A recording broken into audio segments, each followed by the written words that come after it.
That's why I rejected it and didn't do it, I guess. There you go. No Dina Kelberman jokes in this group. She is a dad. That's very true. Data Kelberman. I'm not the one. And we determined we're anti-dad here, so. We stand firm against the dads. We really have to do the soul searching. Okay, the show's on. Hello, show. Hi, show. Pack. With Chapter 9 of Nightside. Oreb and friends. Oreb and others. They're not all friends. Oreb and company. So Oreb is an avatar of the outsider. I'm firmly in that now. I think that tracks. Why not? Yeah. I'm keeping that in mind as I, continue reading. I've been reading big sections of the White Goddess arguing that Yahweh is a crow god, which I thought was interesting. Okay. What makes him a crow god?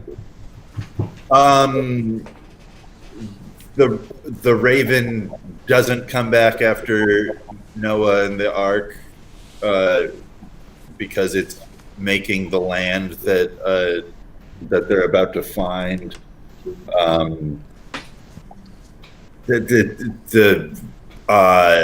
commandments are delivered, which is one of the most important times God ever speaks on Mount Horeb. There's a lot of resonances in Asclepius, Apollo, Cronus kind of meridian that terminates in Yahweh, and those are all crow gods. A lot of crow stuff going on. A lot of crow stuff going on. Can Mucor go in Oreb? Didn't we talked about that a little before when Mucor said I could fly beside you? Ooh. Yeah. I think the companion mentions a time that I don't know. I don't have the companion with me, everyone. What happened? Was there an Does it address that question? What? Does it address that question? I believe so, but I can't look it up because it's underneath the couch in another apartment. Did you have to hide it? I mean, it's a good idea to hide things just in case. You never know when somebody might be looking for it and you don't want them to have it. I think that we're living in a time that's ruled by the secret god. And so, when possible, we keep secrets. Do you think that the stranger is a secret god in this book? Yeah, I guess we could say that. The outsider. The outsider? Right.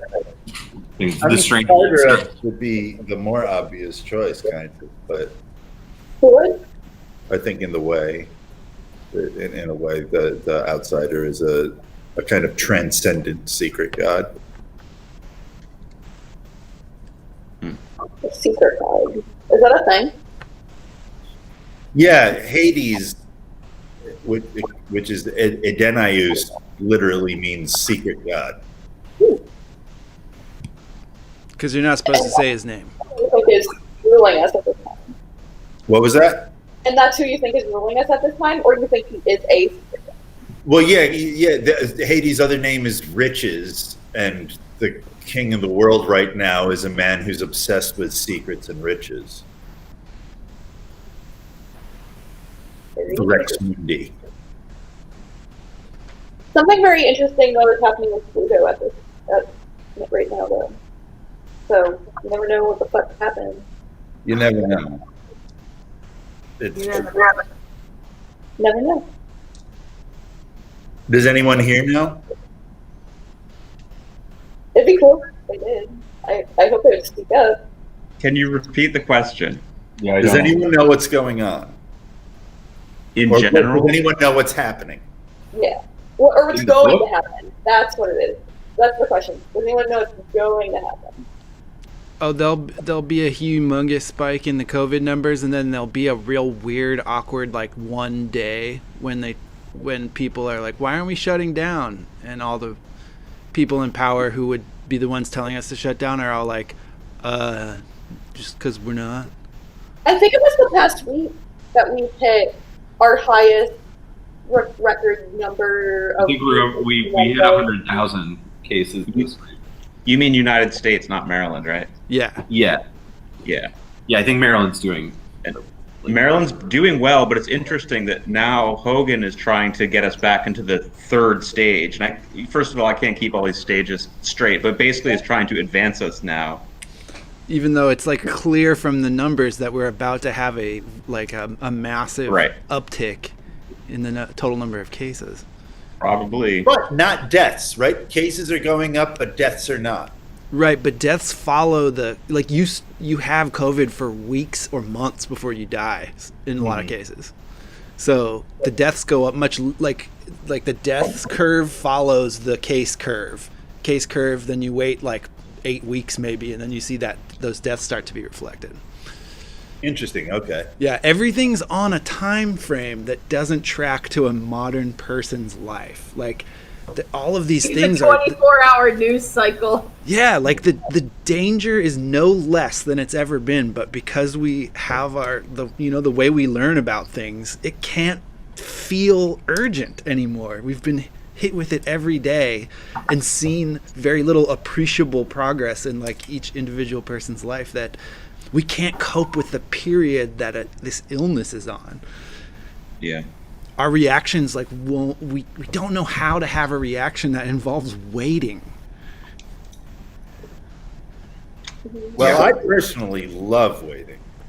It's something sometimes you have to go in, sometimes you have to recede, but every single industry or business or career is like all oriented in our present moment towards growth, expansion, whether that be like increased profits or increased personal productivity or personal value. Like everything is this insatiable march forward into more and bigger, and it's insane, and then it has to rot out from the inside with disease and discontent.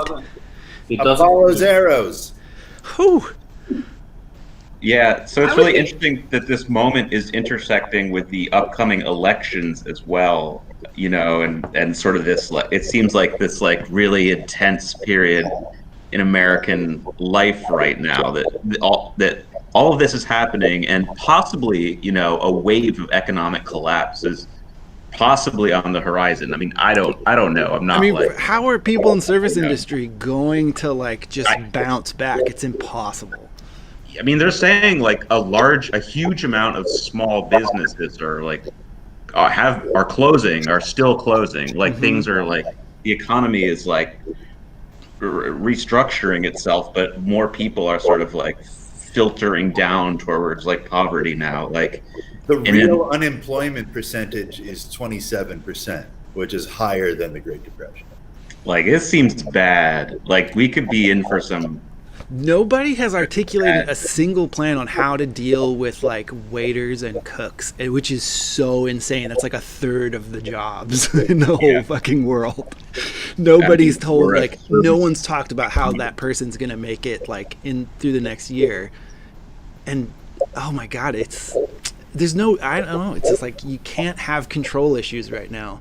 And I think maybe the election does a really nice thing in that it gives a lot of people an illusion of some control at this moment. As long as they focus on winning that fight, triumphing there, they have some control over whether America will be good or not. The number of people who have already voted is already greater than the total number of people who voted in the last election. It's hilarious because as time goes on, as it like gets closer and closer to the election day, it's like I care so little about who the fucking president is. Like, yeah, I could not possibly give a shit who wins this fucking election. Dude, yes. No one's given me a good reason why I should care. What district are you in, Jen? I'm in I'm in 14. You mean the city? Okay. Yeah, I'm in 12, so that's the most exciting. Oh yeah, I'm not Political talking. thing. I'm specifically talking about the president. No, I know. Yeah. Yeah, 12 is popping.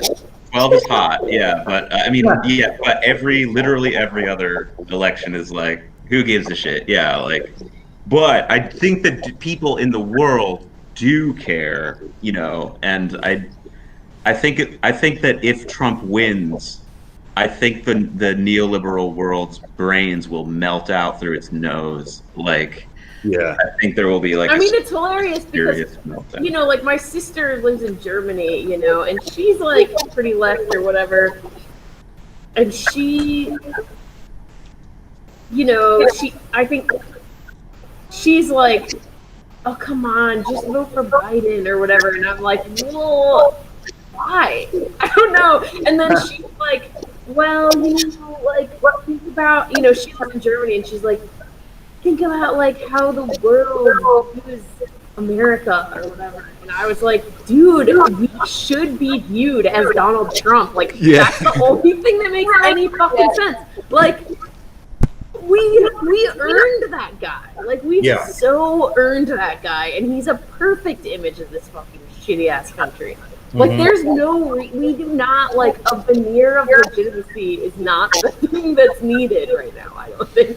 Totally. I mean, and like, I mean, I'm not going to vote for Donald Trump, but I'm also not going to vote for fucking Joe Biden. I like And to there imagine. isn't even anybody else that's very appealing to vote for that I've heard of this whole election. Yeah, Like, there's no Jill Stein. one would think that Oh. the third parties would at least try to cough up. Oh my god! I know, it's like the Green Party has given like they're like worst candidate No, I in a understand long whether- time. I understand whether or not because Jill Stein, like, got a lot of negative attention last time. That's good. That's Yeah. true. They're Oh, like, yeah. we'll just sit it out. Yeah, just get this one out. And also, like, honestly, just the optics. I'm not talking about I'm not talking about real life here. I'm talking about how things look.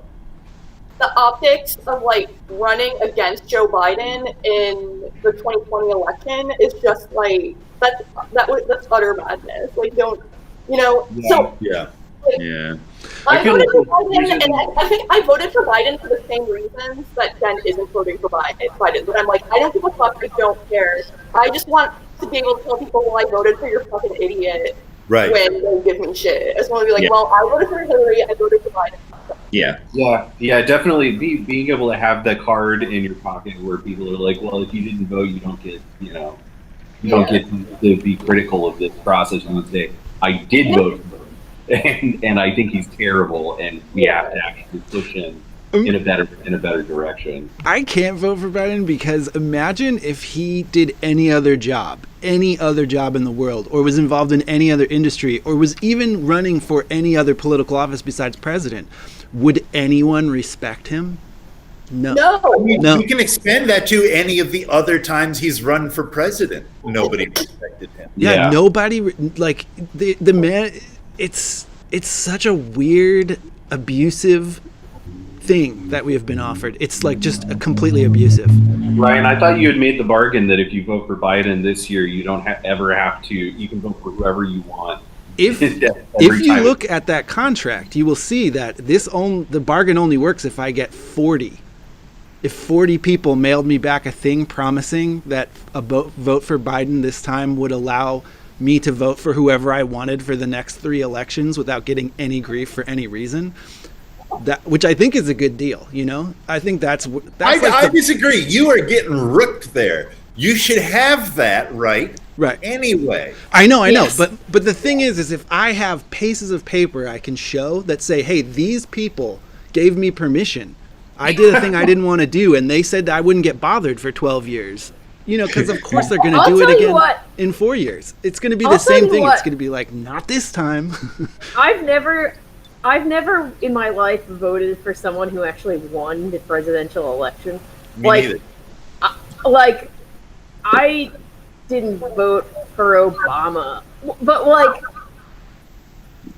but I voted for fucking Hillary. And that made me feel so bad. Yeah. So sick and disgusted doing that. Like, I felt like I injured myself doing it. And then she fucking lost. Yeah. And I was like, you know what? I made a promise to myself that I would never do that again. Because it's not fucking worth it. And That's so a very good point. I read a really great So I quote won't from do it. Assad al-Bashar, the tyrant of Syria, where someone was interviewing him about the American election, and we're like, so who do you want to win? And he's like, well, it doesn't matter if you don't live in the United States. We all know that no matter who's elected president, it doesn't change the foreign policy at all. And then he explained it with this beautiful way. He said it's like CEOs. When CEOs are put into their job, they don't have the ability to question or revise policy. They have to implement it. The board tells them the policy, and the CEO figures out, okay, how are we going to make this happen? And he's saying that's exactly how the American government works, in that you have a board that's made of certain lobbying interests and like the military and the banking concerns. They're the board that gives you the money to be able to be in office, and they tell you what the policy is. You figure out, and then I think Obama's whole career is a beautiful illustration of this. Like, you figure out how to sell that. You don't change it or set the agenda. You have to sell it. It's interesting because what you're describing, Ryan, theoretically sounds like it would democratize decision making within companies and governments, right? Like, you have these like boards that like come up with policies that are groups, and they're sort of like electing on, I don't know, like voting on things. But it's interesting, and maybe even Wolfian, that like somehow that taking away the decision making from one person, sort of like a monarchy kind of like design of corporate structure or government, it weirdly takes away power from, I don't know, because institutions. that board is comprised of the deep state, which I'm sorry is an actual thing. The revolving door between lobbyists and military industrial companies and appointed positions. Right. That's what the board is. We'd like to think that it's Congress. It's not. Congress needs to go. They are so worthless. I mean, that one man that's like a walking corpse. If your job description is, I'm going to come to work and make sure that no work happens, then you can't have that job anymore. Sorry, Mitch. That's most bosses' job. Sorry, all of them. They everyone in that whole building is complicit, I feel like, in letting that kind of system continue the way it does. Like, they all go there, play the game, try to like jockey up to the top so they can make some like whatever promised reform to someone that clearly never happens. I honestly think that the Democrats are more like that than the like. I honestly think the Republicans are more interested in trying to like implement something. Well, the Republicans, the Democrats, like, absolutely don't want to set any precedent that anything can be done, because then that will be expected of them. the Republicans have given themselves permission to go rogue, and the Democrats can only insist on operating within the existing. It's unfortunate. Yeah, but the reason that they do that. But the reason that they do that, the reason that they're so obsessed with procedure in that way, and they're like, well, nothing can be done, is because I sincerely think that, like, they don't want to set the precedent that things can be accomplished, because then they will be expected to accomplish them. Well, the system is not geared towards affecting any kind of real change. It is. There's no incentive to do it.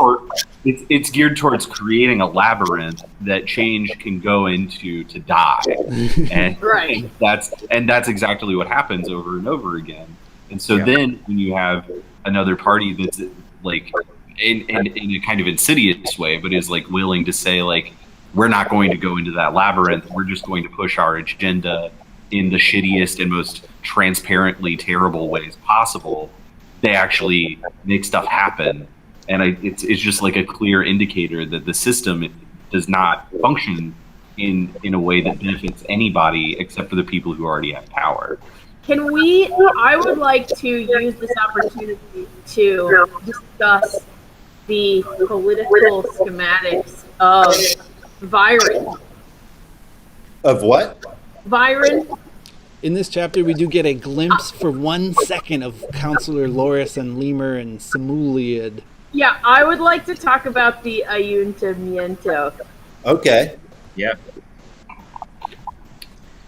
Talk about it. Way to redeem that whole digression. I mean, it's relevant. It is. Like, where those guys come from? Like, does anyone? What is people's sense of how those guys got to the place they got to? Like, how did we get here to where we are now? Well, Are they like politically under the fake Caldé, knowledge? right? What's that? They were able to politically undercut the position of Caldé.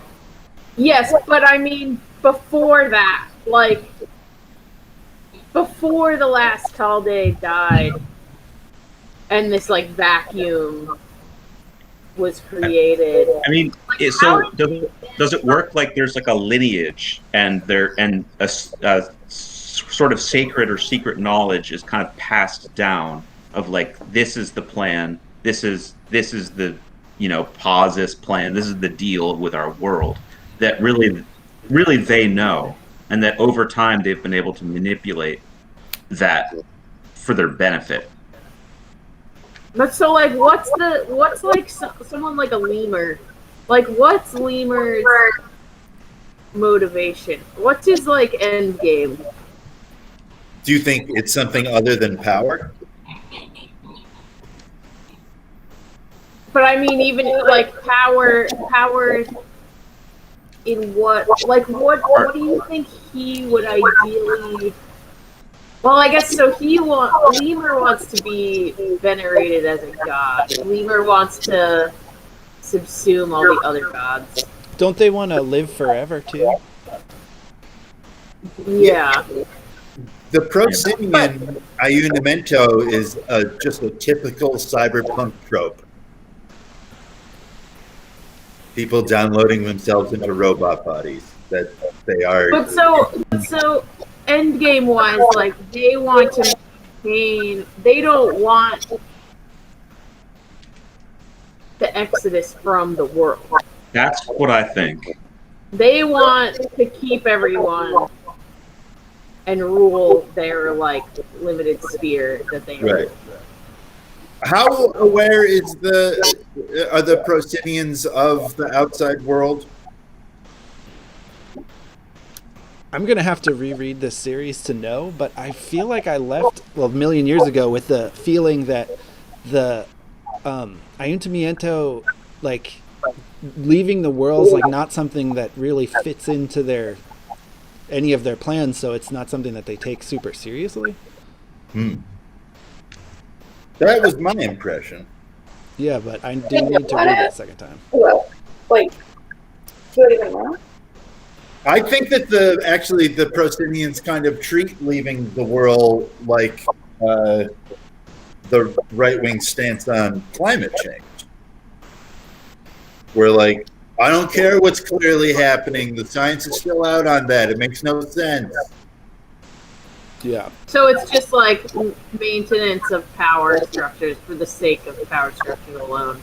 But is it different in that do they actually know about what's supposed to happen? You know what I mean? Like, and they're withholding that knowledge, or have they decided, as Connor laid out, to willingly, subvert that and hide that knowledge?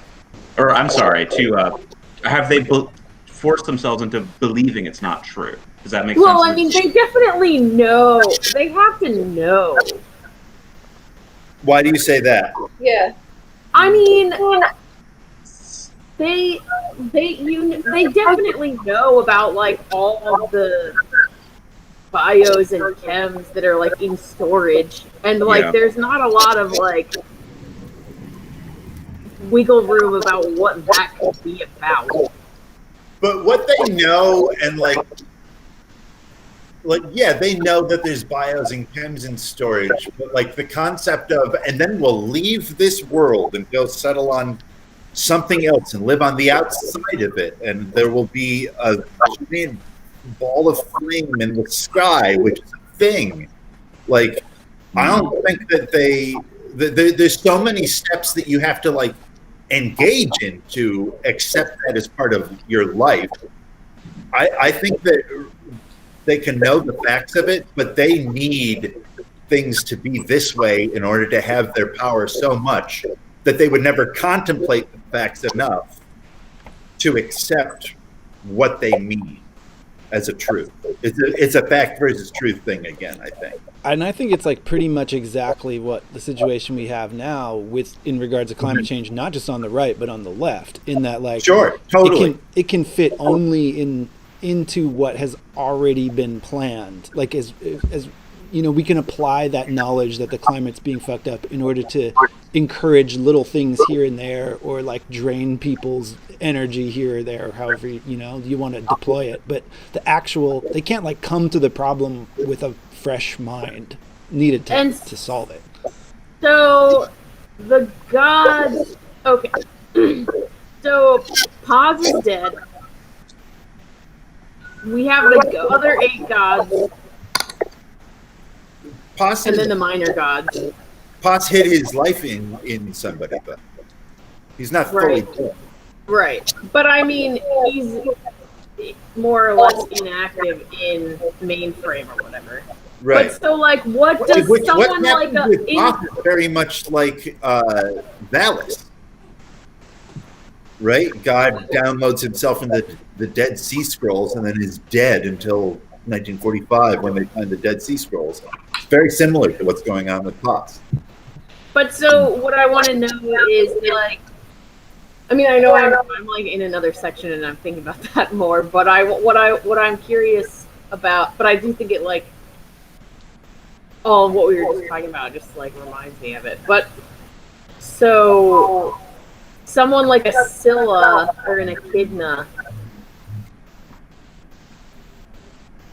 do they also want to keep everyone in the world, right? For the same reasons, right? Yeah. Right. Well, it's like the thing that I think it's Quetzal that says, like, like some people love a bird so much that they set it free, and some people love a bird so much that they keep it in a cage. Yeah. So, like, Scylla and Echidna, they're also like the Ayuntamiento. They want to preserve their power, so they need, and that's part of and that's like the reason why they kill Paz, is because they don't want the plan to be actually like carried out, wherein people leave and they're no longer in power. Mm-hmm. They'll be shut down and have an empty world. I mean, just to be a jerk, I'm going to point out the one weird difference between those two groups, which is that for the gods, for mainframe, if the plan's carried out, they really don't exist anymore. You know, they are pointless. Their job is done. But the Ayuntamiento would just, like everybody else, carry on a new life in a beautiful Eden. With vanities. Yeah, although they don't know what that reality would look like. It's the unknown. They don't know what that reality would Well, look and it like. would be a leveling. They would lose all their social cachet because it would be a completely new society. Which is Like, so lame. I understand where the outcome is still undesirable for them, but they don't cease to exist. The gods have a little bit more at stake here. Well, if you're Lemur, I mean, that's a pretty complicated procedure probably to move yourself.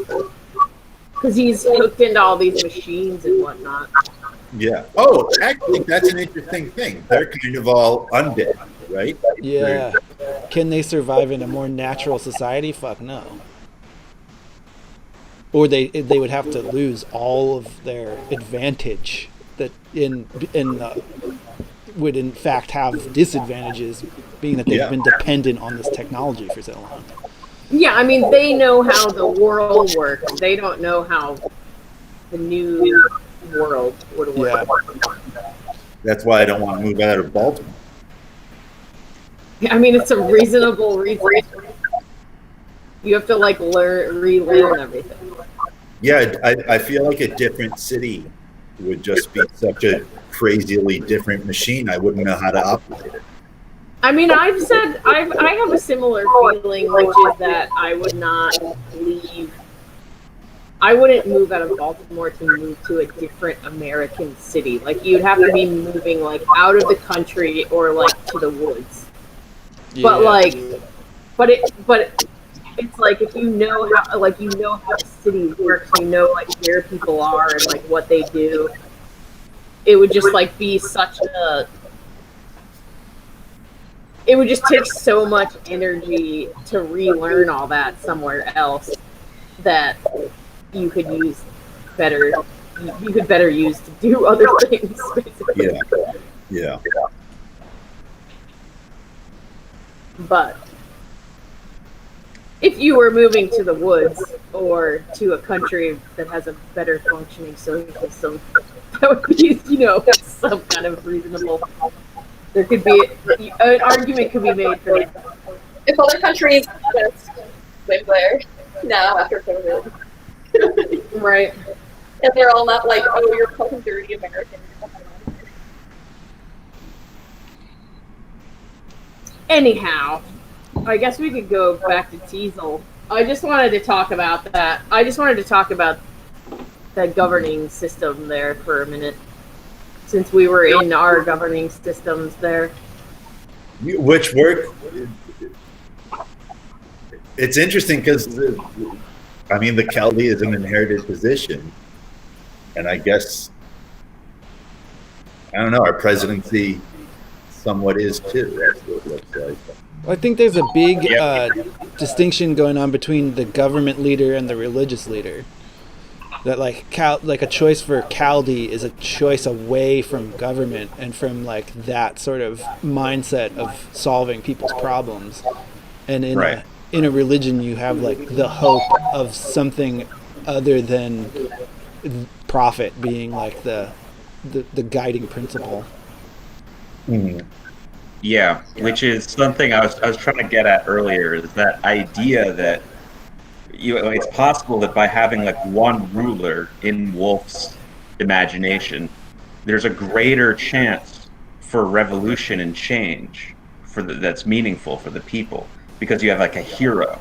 Whereas if you have like this sort of installed quorum of leadership with this system, and like a bureaucracy, it actually becomes more entrenched and there's diffusion of responsibility too, so that like if everyone's doing something bad, no one's really the agent behind it, and in fact I'm the one who's trying to exert some good influence over this bad thing we're all doing together.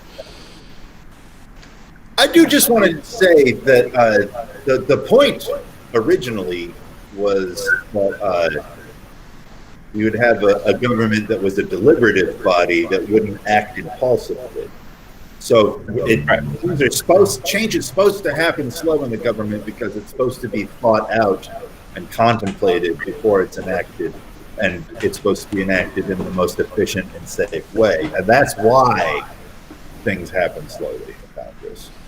But it's also was designed like it wasn't designed with ideologically coherent factionalism involved.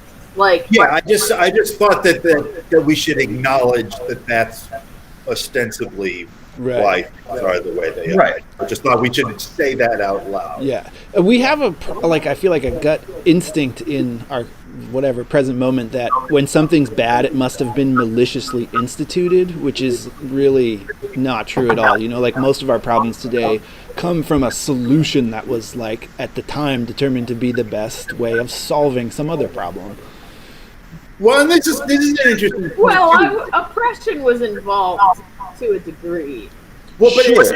I do think that things are less planned than its opportunities present themselves and people take advantage of them Yeah. to their own ends. You know, Yeah. like I think everybody likes to think that everything has a whole script behind it, that everything is inevitable. Yeah. But anything could happen depending upon what people decide to do with what's presented to them at the moment. I think there's less And what planning, more facility just they people have to looking do into it. so. Huh? And what facility, combined with whatever facility they have to do so. Sure. Yes, very much so. I mean, But I feel like there's an illusion of personal control and power when you try to say, okay, a bad thing happened because a person made a choice for bad things to happen, and now what we can do to control that is like undo that choice they made and go back to before they made there's that also choice. a satisfying place to direct my pointing finger. Yeah. You know, like, and Russiagate is the perfect example of this. Yeah. You know, like that was not a big plan that got enacted and worked. That was, Or no more so than it was every other election. saw the clowns that were standing around, and each of them took advantage of the fact that there was a whole room full of clowns. But none of those clowns really had a plan. And it wasn't anything different than we do in any election that we decide needs to like go heavier one way or another. It's like it's not an aberration that this happened at this time. It's a given of elections and international intrigue. Mm-hmm. You know, like you can't say even that. that influential over our. I also think it's misleading to say that, like, that there aren't plans. I mean, I think it's a combination of the two at any given point. I think most things are a combination of the two. Like, Oh, but there I is a do certain think amount of, now like, more than ever, there is reaction. not a plan. What? I think now more than ever there is no plan. Currently, but that doesn't mean that where we are isn't at all a result of any of like any planning whatsoever. Oh, sure, there has been planning. And also, it's a combination of the two things is what I'm trying to say. Like, there are plans that come about as reactions to situations, and as reactions to situations that come out of the plan. Like, there is a certain amount of like intentional shit that is happening and does happen. Yeah, But I it's think not entirely like structured all the time. Like, I don't think that I can make any statements about entirety. Like, yeah, there is some planning, but I think there's less planning than we want to think there is. I just think, to me, I think in some aspects there is less planning than people like to think, and in some aspects there's more planning than people like to think. I just think there's a push and pull between those things that's happening all the time, and the problem is whenever you try to go too far one way or the other, like if you try to go too far in the planning and you just like see unnecessary amounts of conspiracy and things. But if you go too far the other way, then no one's responsible for anything that we have. Like, Incorrect. I It's a disagree. very Taoist look at I things, think yeah. just because somebody took advantage of something and didn't set up a plan to foment that opportunity, that doesn't reduce their culpability. If you see a option and you exploit it, you're still responsible for exploiting it. I think there are places in which there is more intention than that. There are places in which there are scenarios in which there is like pretty, like George H.W. Bush, like that guy was an architect of shit, and he was like doing stuff on purpose. Sure. And like we live in the repercussions of the world he wanted to very intentionally build. But I think that this is a very important point. I feel like people need there to be these plans for exactly the reason that you were just saying, that they want to be able to have someone be culpable, and they feel like there has to be a big plan in order to hold them culpable. And there doesn't. All there needs to be is an opportunity and an exploit. We can still hold them responsible for their malicious actions without them, even if they fell ass backwards into those malicious actions, I think. Well, I think there's a certain comfort in conspiracy theory because it can make you feel like there is some amount of intention or control in a world that is often kind The thing about that statement, though, is that there's another kind of comfort that you can get from just denouncing things as conspiracy and saying like people are just taking opportunities as they come. Like I'm just saying the reality is both at different times, and there are times in which the narrative, the popular narrative, is one or the other, and there's a reason that that's the case in different situations. I'm just saying, like, different situations have different combinations of these things, and like, it's really crucial to be able to just like dissect. I think we're always somewhere in the middle, and I think that being able to recognize that context as opposed to just being all in on one camp or the other is probably the right way to go, as uncomfortable as that place can be, because there's a lot of unknown. Yeah, it just requires constant critical thinking in this way that people don't want to do, and also in this way that is actively discouraged. Yeah, and Russiagate is the perfect real world example of all of this that you're talking about, for people to kind of delve into and think about from different sides, because there's so much to it, and it's not as simple as Russia interfered with our elections and therefore Hillary Clinton lost, which is a narrative that, our deep state, our neoliberal state wants, because that keeps people from thinking about the other more relevant factors that led to the loss of Hillary Clinton. Now, that's not to say that, offenses of Donald Trump. Like that, that's the thing. Yeah. Like when you nail yourself to conspiracy theory that isn't there, but you can't say that it's not there because you need it to be there, then you ignore the actual things that went wrong. Right. Yeah, I totally agree with you. I completely agree with you. He has done actual things that are bad, but because we need Russia to be behind it, we can't nail him. I completely agree with you 100%, and my only point is that, that dynamic also happens in the other direction, where that's all I'm trying to say is there's a constant tension between these two kind of models, and they're both true at different times, and the way people's natural tendency to lean towards one or the other is usually, and it maybe not natural tendency, but the tendency that is pushed for you to lean towards, particularly by the apparatus that exists, or whatever, the power apparatus, is almost always the opposite one of the one that's the opposite model of the model that's useful in that scenario. And I'm just saying that. What?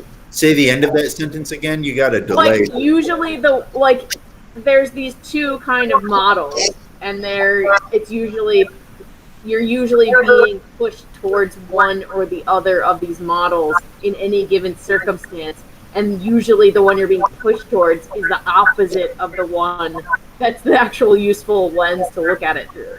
Oh yeah, of course, because it is trying to keep itself secret. Exactly, yeah. So whatever it isn't is what it's going to try to appear to be. Yeah, like when the Russiagate thing is one end, and then you have like George H.W. Bush was just like a benevolent grandpa that was just like doing his best or whatever in different situations as they arose, and wasn't like absolutely like a mastermind architect of some evil ass shit in a very intentional way. Like Cheney. George Bush the Elder killed JFK.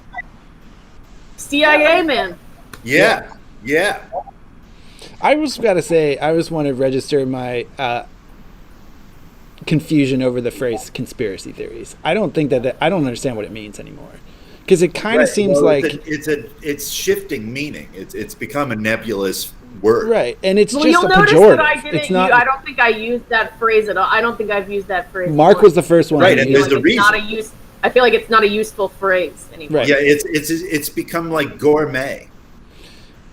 I feel like it's a little more insidious than gourmet. I mean, it basically the implication of the phrase is that things work as they are presented. The surface is the truth, except in a very small, negligible number of cases. Such a small, negligible number of cases is what you see, not what you get, that it's weird to ever think that what you see is not what you get. And it's suspicious to even begin to go down that path, which makes no sense if you read history. Like, if you read any history at all about government or votes or people or emotions, like, it's impossible to, like, maintain this idea that, no, what you were taught as a little kid in school is all the information you need to understand how a president gets elected. And then if you want to watch TV, you'll get everything else you need. Yeah. That makes that's insane, but that is where we stand, I feel like, when the phrase conspiracy theory comes out. Well, I think conspiracy theory is something that gets used to obviously discredit ideas, but like socialism as an ideology is a conspiracy theory in some ways, because it's a reading of capitalist political structures in a particular. It's a critical reading of that political structure that requires some kind of understanding of that structure as conspiracy. And it's, conspiracy of the wealthy or conspiracy of the corporation or whatever. And that's, which I'm saying to say that, like, there's value in these theories because but I think that because there's such a wide, there's such an enormous variety of theory, so you can go anywhere from the Greys are controlling all of this to just like corporations serve their own self-interest. Yeah, I mean, conspiracies reflect the imagination of the populace and the realities that they have been handed by the forces that shape their material realities. So here in the United States, we all kind of live in this crumbling infrastructure. We have a shrinking middle class. There's a lot of poverty, a lot of problems, and that environment creates the conspiracies, or at least the popular ideas that people have about the forces that are creating these realities. And then you get to see a variety of, we're using this term conspiracy, a variety of sort of imaginative descriptions of why things are the way they are in the United States. And they tell us social a lot media about gives us a way to view different conspiracies, and now we're aware of our conspiracy, we're aware of conspiracies of other groups. That this spectrum of conspiracy has existed for a long time, always, right? Different factions of people have different interpretations. but now we're becoming more aware of them and the tensions between them, which is heightening things and creating our current situation, in my opinion. Like The current tension. Yeah, it's the tensions are very high right now. And we hear about, I guess like the way that we communicate about conspiracy theories is always through the news Twitter. media, through professional, like for-profit news media. That's how we know which theories, like the theory that police departments are like institutionally white supremacists. That's not a conspiracy theory because on the news they take it seriously. Whereas like a theory that maybe, Brown and Root or Halliburton or whoever has undue influence in the government, you can't get that on the news without there being the tag conspiracy theory thrown on it. Even though they're both about unseen workings of institutions that aren't exactly as they present themselves. And I think that there's like a need, like certain needs get fulfilled by these explanations. Like Pizzagate, to me, it makes a ton of sense because it's about people's needs for there to be consequences to those in power. People don't feel any trust or that there's any consequences to people in power, so that they like push this narrative as far as it can go to try to force like some relief in that area. If we can prove that they abused kids, that they're that bad, maybe somebody can get in trouble. We can finally have this system where like you live with impunity if you're rich enough. And or it is absolutely demonstrably true that child sex abuse is happening in like rampantly throughout the power structure, but there is no good cohesive narrative around it. There's no there are certain parts that you can know for sure, and then there's parts that you can't know for sure, and that's like really uncomfortable for people. And so you have to be able to like grab. It's like Q or something. You have to be able to grab on to. So like whenever someone has the wherewithal to present it as like a cohesive narrative, it's very attractive because it's really difficult to hold all these dissonant things in your mind, which is actually what you have to do. You have to be able to hold these dissonant things in your mind, and you have to be okay with not ever knowing the whole narrative. Like you have to be able to be okay only knowing for sure what you can really know for sure, and having like maybe educated estimations of what the other things that are happening, which does like it can make you feel insane because there's so much dissonance in the information. But and so like it just is so much more comforting to be able to have like, like something like 9/11 is another good example. Like, definitely didn't happen the way that it's presented to have gone down. But, like, there is no way... There is a lot of information about things that did go down in that scenario that's, like, documented. But there's no way to, like, totally congeal it into, like, a perfect image. And so you either have to be... There's three places you can be on these situations. You can be, like, fully invested in the official narrative, and anything else is for fucking crazy people. You can be fully invested in a specific counter narrative, and this is what I believe happened. Or you can be one of a very small number of people who are like okay with like having competing information and recognizing that there's no way you'll ever totally know, but there are some things that you can know, and that some things you can know that you can't trust, therefore. So like it's just all the situations are like that. All these situations are like that, and it's really difficult to be in that to like maintain being in that third camp. A true and healthy conspiracy theorist knows that they are always wrong. because when you're Yeah. studying secrets, the information itself is hiding itself from you. Or you're never. You can never be completely right. You always have to be considering that this is wrong, which incidentally is also the cure for mansplaining. Just consider that you might be wrong, dude. Well, I think throughout history, that's always been the mark of this like great wisdom. Socrates, like the only thing that I can know is that I know nothing. Right. Or like Einstein being willing to, spooky action at a distance or whatever. Like there's a clear mark of genius for people who are willing to say, yeah, we're not going to get all the answers on this. Mm-hmm. And that it is wild that there's so much certainty that exists. I mean, you look at the like sort of dueling pictures of politicians with Epstein. So you get the ones like the Trump supporters are going to show the ones with Clinton, and the Democrat supporters are going to show the ones with Trump.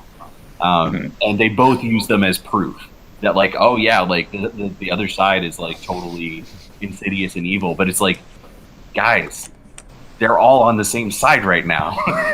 They're clearly not as separate as you think that they are, but also we're never going to know to what extent. Jesse, but also, I would say there's two sides to even that concept that like you can't ever be totally sure about things. There's two ways that can go. You can go into, we can never know, so fuck it. Like, I'll just never know, and might as well not even look into it, really. Or you can just have a healthy level of skepticism, but still be able to, like, trust your critical mind and your, like, intuitive abilities to, like, read a situation and have your own, even if you can't have, like, a very specific narrative-based conclusion about something, you can still have a general sense of what the fuck's going on. Well, I think that's and that is totally valid, but impossible to argue in an argument setting or whatever. And then it's like, because I get into this shit with my dad, right? Here's the dad section of the show, where like, my dad, a lifelong libertarian, I hate Democrats and Republicans or whatever. Right. Like, the government is fucked, and it's like, okay, well, I agree with basically all of your premises, but where you go with that, it can go in these different directions. You can just be like, well, you can't trust anything. So you might as well just, like, not think that hard about it or something, like it ends up in this place where you're like, I don't know, I just don't trust anything. It's the difference between... Or you can, like, actually use your brain and, like, think about things and, like, source information from people that you trust and, like, try to make your own... Because still that is, like, that's still, like, that worldview is still a manipulated worldview where you don't have any agency. And you can be skeptical... Or you can be cynical, I think, and that's where you fall into cynicism, is looking at all this and saying, "Why bother?"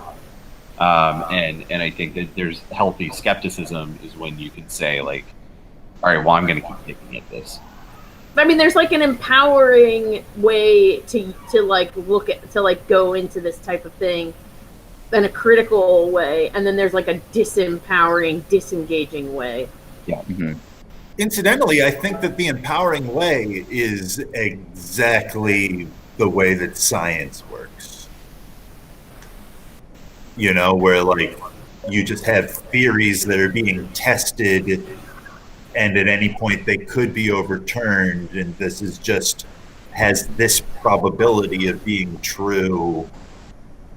Like if you just approach things from the scientific model, and always testing things,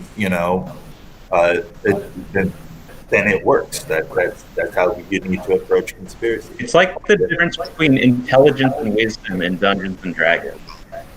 Intelligence is your ability to determine things and to know things, right?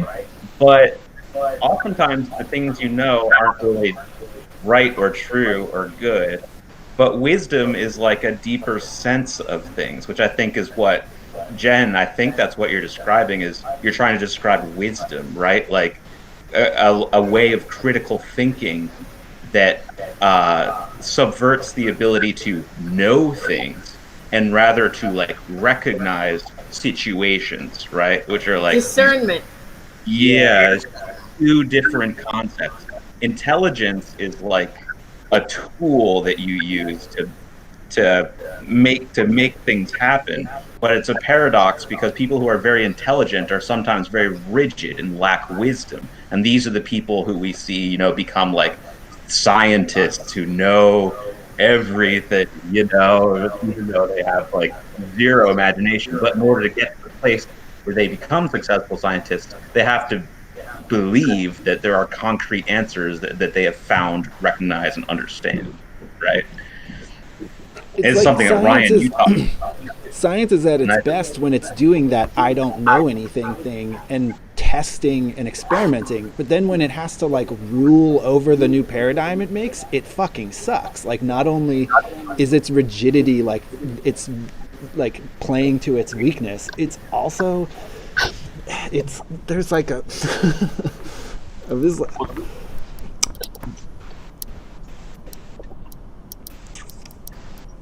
There's a sort of political and corporate requirement that science give hard answers. Yeah. Science doesn't require that. Science is about discovery, but no, it's amoral. It's completely amoral. Yeah, it's when institutions need to say this is fact, then that's when science has to get reduced. It's a bad faith understanding of science. I mean, science develops the nuclear bomb and then gives it to the government. You know, there's no wisdom in any of that chain of situations there. You know, like having the ability to figure something out, and it's so completely different from having the ability to figure out what you do with that knowledge. Right. Anyway, what about can we find a way to hook this back into the fucking chapter we were talking about? I mean, but this whole book is kind of about what's going on underneath and how people make explanations of what's going on that kind of get to some of the underlying principles and even to some of the specific details, but you can't grasp that bigger thing from like one single viewpoint within the world. Yeah. You know, and everybody has to make up stories that like explain the traditions, but also explain what they see, and nobody can ever get it quite right. There's always something more underneath that like is elusive to a single person's viewpoint. But it seems like the world, or at least Viron, is a godless world. Yeah. It feels like ours. Religion's quaint. It's directionless. Its populace is very cynical. I think Wolfe has crafted it that way to show kind of a moral decay reflected in the way that the neighborhoods are sort of crumbling and full of whorehouses and bars and stuff, which I think there was a lot of fascination with in the 90s and in the 2000s when people were looking at American cities and what they were going through without realizing that a lot of American cities were just going to kind of turn into ghost towns in a way. But that there's this moral decline, and that's associated with this kind of overall cynicism and lack of like reverence for the gods. That's what I see in when Wolfe's construction here. Yeah, I mean, you see a mansion, a church that's been turned into a whorehouse. Like, yeah, no clearer, indication of that idea. Which, I mean, especially is a pretty early 90s. You know, that's a very, that idea of sex work as this kind of morally depraved thing. Well, Madonna was doing that in the 80s, guys. Right. Was doing what? The whole sacred whore. The the Mantians being used. And it's as kind of a their shame problem. that is like seems to have completely lost it. I watch her. I have her Instagram, and she does like. It's really sad to me. She doesn't seem to have any spark of genius evident whatsoever. It's weird because she in the '80s she was like Prince is like just totally redefining children's take on sexuality, and it was brilliant. And there was like a lot of really great indelible phrases and images that came out of it, and it appears that was like a phase that I cannot see it anymore in anything she's made in a long time. And if you look at her Instagram, she appears to just be a kind of not really with it grandma who gets a lot of plastic surgery and like makes unentertaining videos of her children. I think there's a certain point where the lure of celebrity, just the feeling of being famous, is a lot more. I mean, it's easier and it's more comforting than being a risk-taking creative. And she does, she can afford to not take risks anymore. She can afford to just be famous. You gotta be. It's weird. It's like I guess she's not crazy. I guess what was what. I keep wanting to compare her to Prince because I feel like that's what if she could have made great albums, she didn't have to be like pushing the naked underwear envelope the whole time, but just to continue cranking out work and working on the craft. I feel like why that would have been so nice to have old Madonna still alive after Prince is dead. But we got this whole Sometimes you lose your inspiration. I guess so. But I guess I'm going to take it back to like Prince was a very insane man who would not compromise for the world. And it seems like Madonna doesn't have that. She will come. No. I mean, but sometimes that's just how the cookie crumbles, Like sometimes you just lose it. Yeah. I don't think Madonna was ever a genius. I don't think she ever got close to being anything like. I'm with Jordan on this one. It was maybe just good timing. Very provocative for a super uptight, especially more uptight time. She was provocative, but anyone could have fucking done that. Well, she what did they did, she did. For a moment, and she has lost it. Mm-hmm. Yeah. She was possessed by Kypris. That was literally the one who would possess her, and then Kypris hasn't needed her again, obviously, in like 25 years.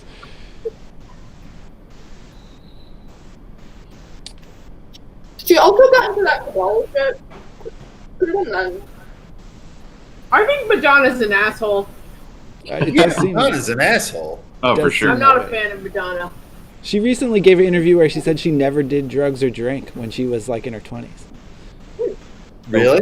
Yeah. Well, maybe that explains why she's so fucking boring. Yeah. Yeah, I maybe mean, if she'd done that, she wouldn't be such a jerk. Jerk. Do you think she's as bad as Ellen in like real life interactions with menials? Oh, I think she's like one of the last celebrities I would want to have to actually like have a conversation with. She just seems like awful. I hear that when she plays a place, she has them remove the toilet seats afterwards, so somebody doesn't come along and try to sell them. I feel like that probably had to have actually happened in order for her to want that. I'm not. She is a genius. I have been all over her side. I think Madonna's a genius. That's an amazing story. Jordan's echo is out of control. Yeah, Jordan, it sounds like you're talking in Oriole Park at Camden Yards. I just want to Google it. Anyway, Orb and others. So we learn about vampires, and it's very funny because they say a lot of things like, as if she pricked her finger, I thought she was having a nightmare, the terrible old man, wings. I mean, she it's just straight up in here. Yeah. Later on, he actually describes the punctures. Mm-hmm. This is welcome to our Halloween episode. Vampires are loose in the world. Although when the first time I read this, I didn't really know. I definitely didn't take a positive affirmation of vampires away from this. My brain was definitely in the superstitious people trying, have are explaining something that's absolutely normal. Yeah. Why is Teasel targeted for a specific reason? That's a good question. Like, is there a significance to Teasel, or is this just kind of a random attack? I was also trying to remember the other day if Quetzal is the only specifically like introduced one in this. Like, are there other Inhumani or whatever around that we see in these books? I don't think we see them, No. but I feel like there must be. Yeah. I feel like we maybe have reason to believe that there are 4 others. Really? 4? Is that from your little Garusi? Darusi talks about the flyers always traveling in groups of 5, and then the Terra Troopers always traveling in groups of 5. So it seems like in these books, flying things travel in groups of 5. Interesting. You know, going back to our like original interpretations of this, I actually thought this was Mukor acting as some sort of parasite, some kind of vampiric thing. Yeah, I thought that at first too. And I think there's like, I think Wolfe is either or might be giving you like a red herring about that being the case here, right? Because we see Mukor in this scene, and we feel like we're due for another visit from the character Mukor at this point in the book, and to like tie that to some greater significance. So at this point, it's like, when I first read it, it was like, oh, okay, that's Mukor is like this malicious spirit who like flies around and like sucks people's souls or whatever. Yeah. If there are other Inhumani in the world, they would probably be in different cities, right? They would split up and go to different cities and try to instigate the Exodus. So they're like kind of, it's kind of like when we were talking about the planning versus the opportunity. Like, there's not really one single source of the Exodus. The Inhumani are not factored into Paz's plan at all, but they end up playing a role in helping it to happen. Right. And probably a critical role. I mean, having Quetzal is going to make Silk's like usage as a religious figure work in a way it couldn't without him. Mm-hmm. But also he's kind of an outsider. He is really an outsider. He's a thing that came from outside the ship and came in. In a way, he's sort of a avatar of God. Totally. As is Satan. You know, like Satan is a part of God's plan. Satan was created by God and serves a function in reality, a vital one, to the existence of God. Oh, I gotta pee real quick. I like where this is going though, so try to like talk in circles for a while. All right. I love Satan. Easy. What? When Mukor appears in the scene, I'm talking about Connor when you said that maybe Mukor goes through windows.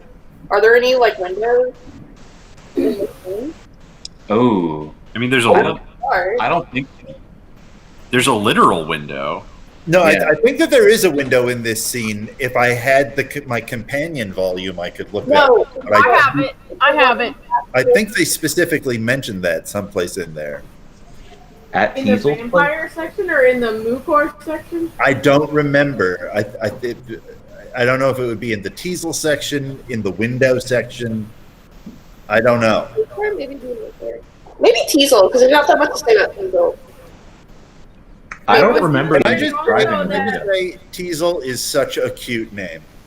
It's cute. It's cute. I was also gonna say,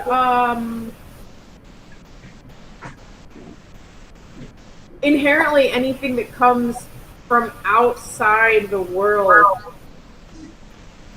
also is coming from underneath. Sure. Right. It's necessarily platonic.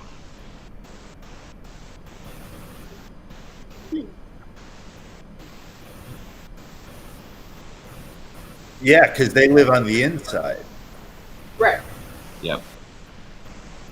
So everything outside is also below Mm-hmm. Mm-hmm.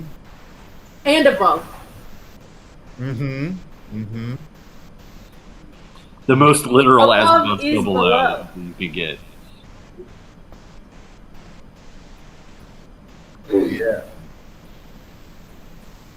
I love it.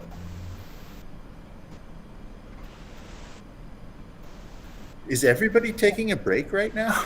I'm trying to so. read I'm trying to find the thing.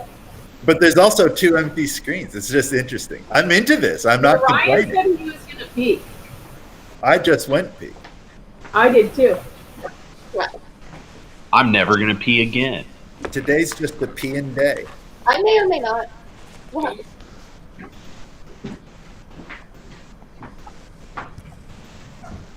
And that's how Satan is vital to God. There you go. Back on track.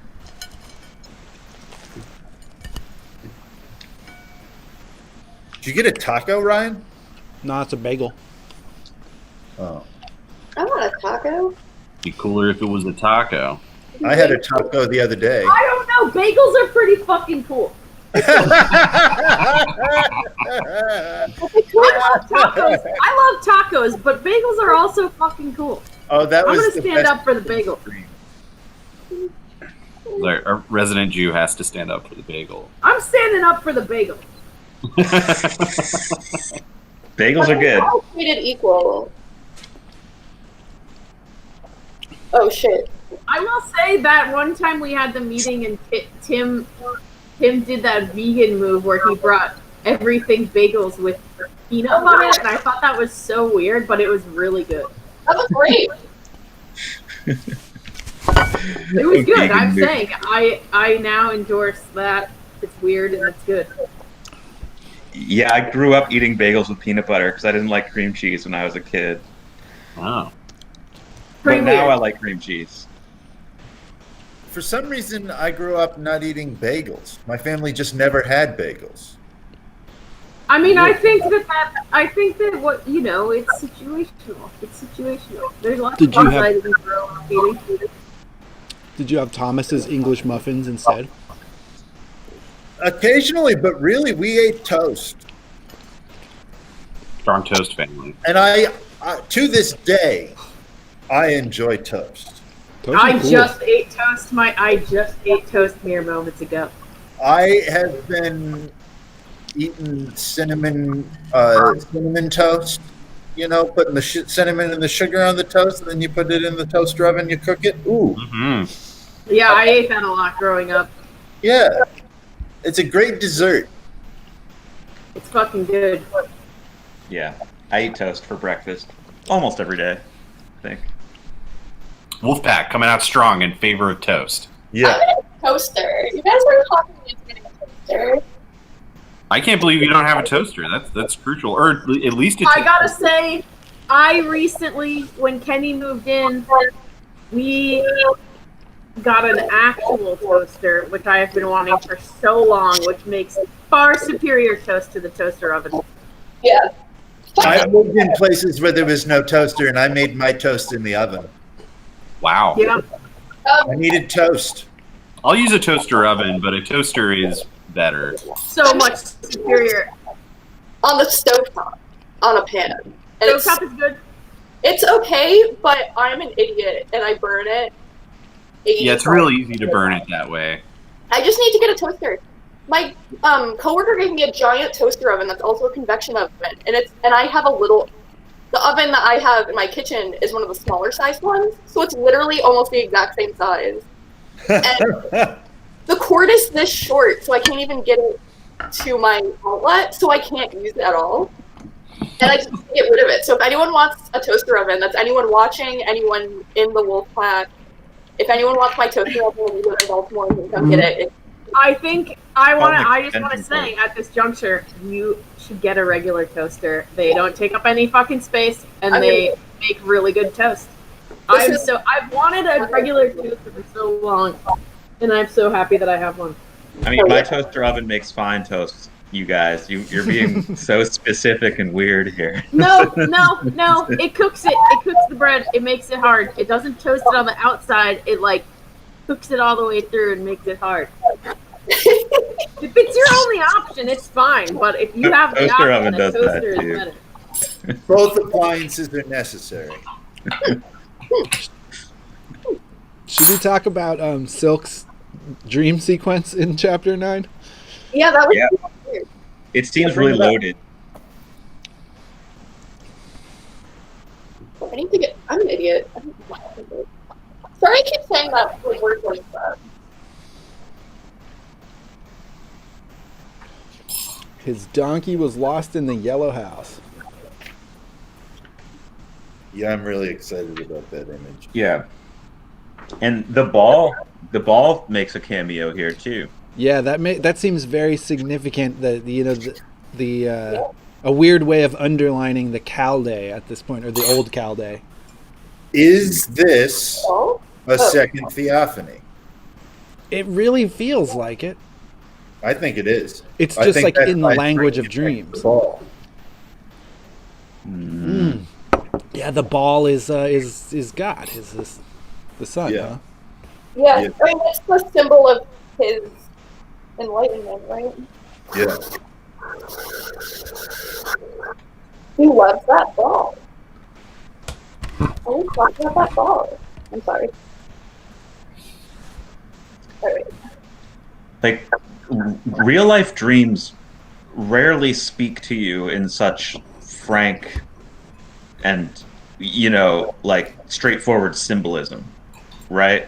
Yeah. Like at best you might see something from your day in a dream sort of, but you never have these sort of like perfect Oh, surrealist kind of dreams that like speak to you, that like Yeah, this one has Tied like together. every wouldn't say character ever. in it. I think that's just because of how we remember dreams. Because I remember one time talking to someone about how I have these flying dreams, but I fly this real weird way in them, where like it's like someone's grabbing me from my waist and pulling me from behind up, and that's how I fly. So it's kind of ass first. Oh, So weird. I guess what I'm saying is that in my dreams, I'm flying by the seat of my pants, and that's when it all fell into place. What was going on here? What does And it mean think that I is swim? kind of just a direct symbol, like obvious symbolism thing. But because I never would think of it that way, I didn't notice. Yeah, I mean, I guess sometimes symbols are pretty on the nose, Yeah, but but not you all. have to find it. It's they aren't until you see how they are. Like all But those then when weird you dreams see it, where I it's have right to. there. I think Was that that Oh, I was just gonna make a crude joke about dream symbolism being on the nose. Oh. This is like a wide open space for a joke, like something like, yeah, like those dreams where I have the symbolism of, sucking that big penis or whatever. Right. there you go. What does that mean? It's hard to say. No one can It really probably say. means a few things. I think that's the thing with symbols, is that they rarely just mean one thing. yeah. But it does. I agree, though, with the basic assertion here that this is a surprising lot of characters from the very recent 2 chapters or 3 chapters, all appearing in a dream. It feels more like a theophany for that reason. It actually feels like the parts of the Illuminatus trilogy where someone has taken a bunch of drugs, where it's just like, and now we'll visit all the other parts of the book, and here we are back in this part again. Yeah, you kind of just slip from one thing into the other. Yeah. Yeah. And so we have a donkey, that's Auk. We have Hyacinth Needler, that's We have the shards of the tumbler, blood broke. We have the owl, Quetzal, who got into Teasel. You have Teasel's neck. It's like the gang's all fucking here in the first paragraph. Owls are an avatar of Sphiggix. So that makes her kind of Athena-y, huh? but I think that the owl represents Quetzal. in this particular instance. It surely does, because I it's thought been that- It compared. leaves punctures. Yeah, that's how he described the puncture wound. Is that a? What'd you say, Jordan? But this flyer too. Oh, as big as a flyer. Oh my. That flyer's Yolar. No, he's just describing the owl like being like a flyer. He's not saying there's a flyer there. I misread. Oh no, I do think that a horned owl as big as a flyer. I do think that there is supposed to be an echo of Blood and Musk's project of using big birds to take down a flyer in that. I think. Is the black... although an owl Maybe that could be a stretch. That could be a stretch. I mean, it's still a bird of prey, but it is a bit different than you know. Like you don't really train owls in the same way that you would train a hawk. It's still a raptor. They're both raptors. Right. I'm But- sorry. I definitely love to stretch things too far in this section, but it makes me have a lot of fun. But so I think it's good to stretch it far, and that the distinctions, the little things that make it different, come out more when you stretch it far. You know, like the fact that the owl isn't trained by hand, although they're both birds of prey. I feel like that makes complete sense. Quetzal's not of this world. He's his own There's agent. probably a reason they picked owl, though.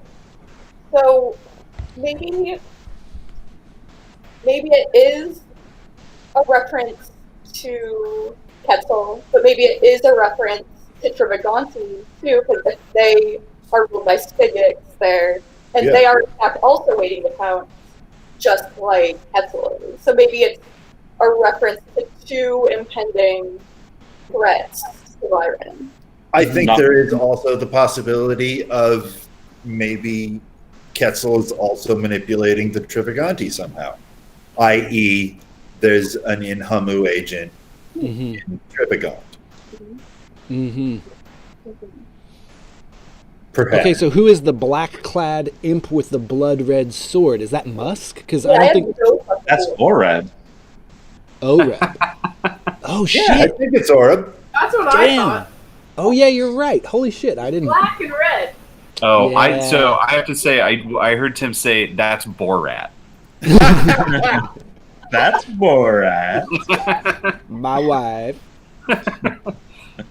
Welcome to 2020. Borat's back. Wife, fish. Oh man, this is a great chapter, even though it's kind of like. I mean, I guess there's like a whole bunch of little connected incidents that occur, and none of them are super dramatic. But it's a really good Oreb, and it's a really good Musk. This is like my whole feelings about Musk change with this one scene at the end here. Oh. I don't With not the to last jump to the scene? end. I'm skipping away from the dream. Maybe we should stay in the dream. But No, I think we can move on from the dream. It's interesting that both Musk and Silk come to take care of birds. Seems like a motif.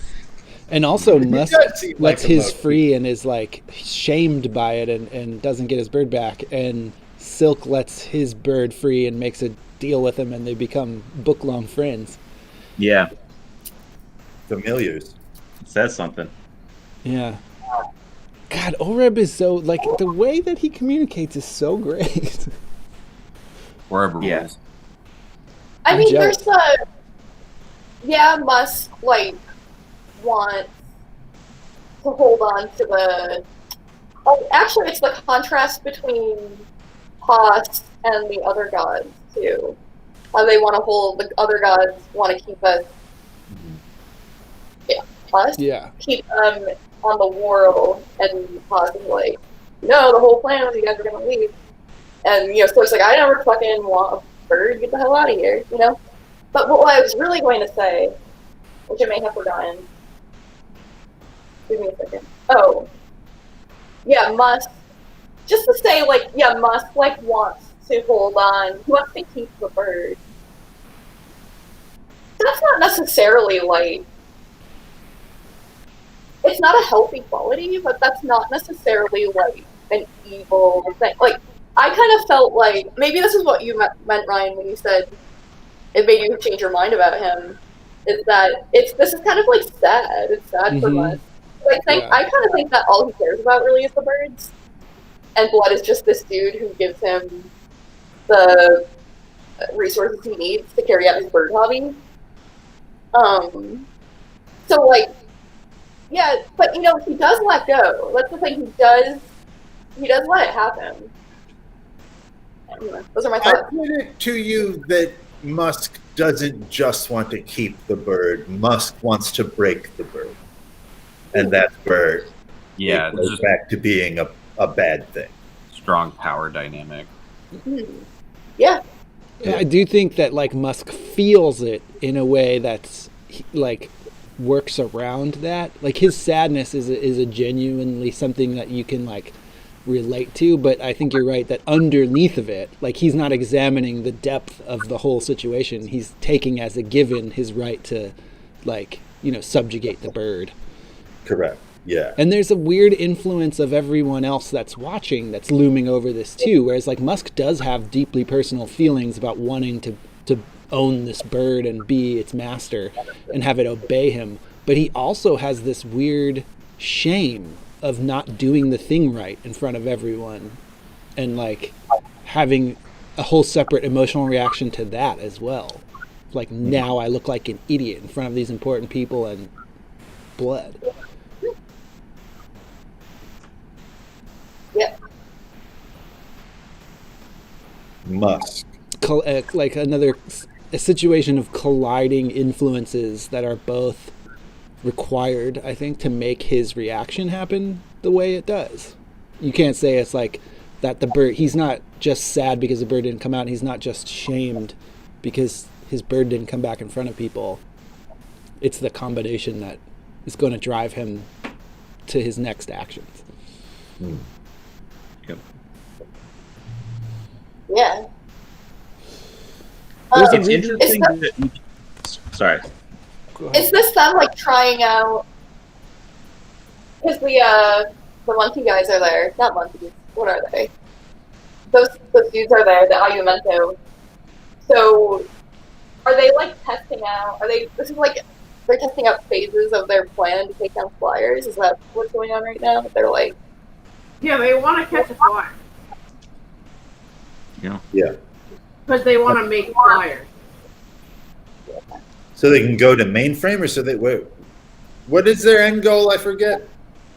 I feel like it's because Military. It's for like military purposes, basically, against other cities. So Trivigant is further along in that plan than Viron is. Well, also, don't they see the flyers as spies?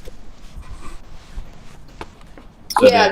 Well, they want to be able to spy, and they're looking for like anti-aircraft tech. They want to be able to spy. There's a whole section. Where is that?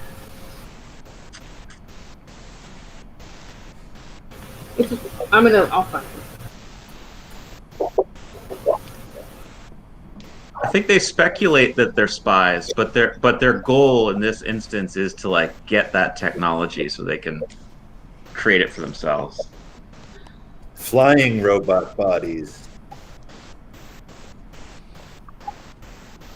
Yeah, who wouldn't want that? I mean, people in power, to the extent that they are like running being the movers and shakers behind the government, like if there exists a technology, you need to have it. You can't risk not understanding how the flyer works and then having it turned against you at some point. You need to be the master of everything you see. I think that's a monologue in Doctor Strange Club. It's an interesting. Whoa. That's what happened. Did a bird just fly into your window pane? Yeah, but that's right. I think you hit that hard. That's happened like 4 or 5 times recently. Wow. Yeah, that's sad. Damn. It's a big problem with birds. Here's Lemur. More than 25 years ago, I realized the possibilities of flight. I saw that if our troopers could fly as flyers did, enemy troop movements would be revealed at once, that picked bodies of men could land behind an enemy's lines, to disrupt communication and all the rest of it. As soon as I was free to act, I backed various experimenters whose work appeared promising.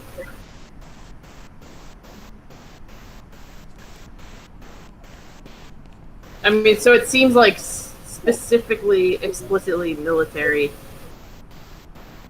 Hey, do we think that any other cities have attacked other cities in the world? Or is the Trivagonti invasion the world's first invasion? The new I thing. feel like it's impossible to know because the world is so big. That's unsatisfying. I would say that it is the first, if not among the first times, because if it had been happening a lot, it would have already happened. And someone would have conquered everyone, or there'd be like a big war between like 3 factions or something. Yeah, if there is global contact, and then Viren must be pretty backwater to not be a part of it. Which it might be. Yeah. It's like kind of worthless. I don't and it's know. got I a mean, drought. the fucking world is huge. Yeah. And we don't really have any way of knowing where Viren's placement is. Do we have any way of knowing where Viren's placement is in like, as situated inside the world? No. Maybe Trivagon might say something. Someone from, we might be able to find hints if we read looking for them. But off the top of my head, I don't know if there's anything. Because I mean, you could imagine a scenario in which if you were like at one far end of the tube, you are actually much further away from a bigger percentage of the rest of the cities Yeah. than if you were right in the middle. Right. Yeah, you can actually have central location in a big old tube. At least on one axis. Mm-hmm.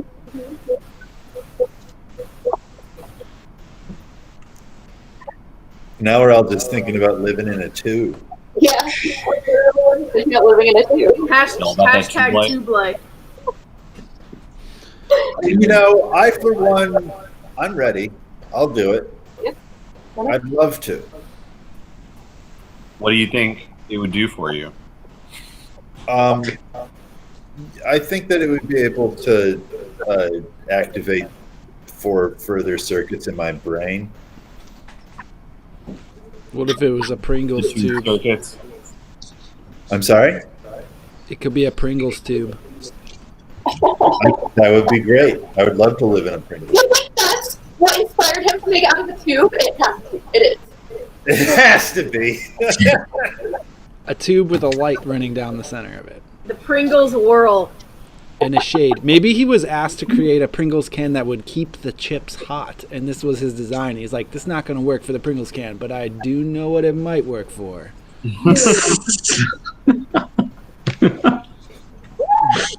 A space priest adventure. It's exactly what the folks at Pringles wanted to hear. David Jean. While we're kind of in the Musk part, I guess we should probably jump back to that whole conversation with Crane. But at this Musk part, there's 2 sentences that I thought were really interesting back together. And then, as if somebody else, an interfering god or blood's mad daughter, controlled it, his right arm went up.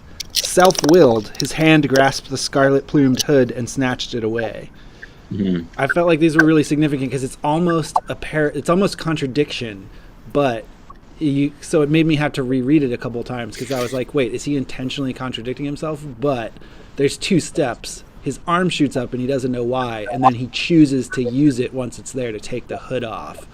And I feel like that kind of speaks again to some of the stuff we were talking about earlier in like the difference between planning and opportunity. There's this seamless collaboration here between some unseen influence and Musk's choice. Right. Mm-hmm. Mm-hmm.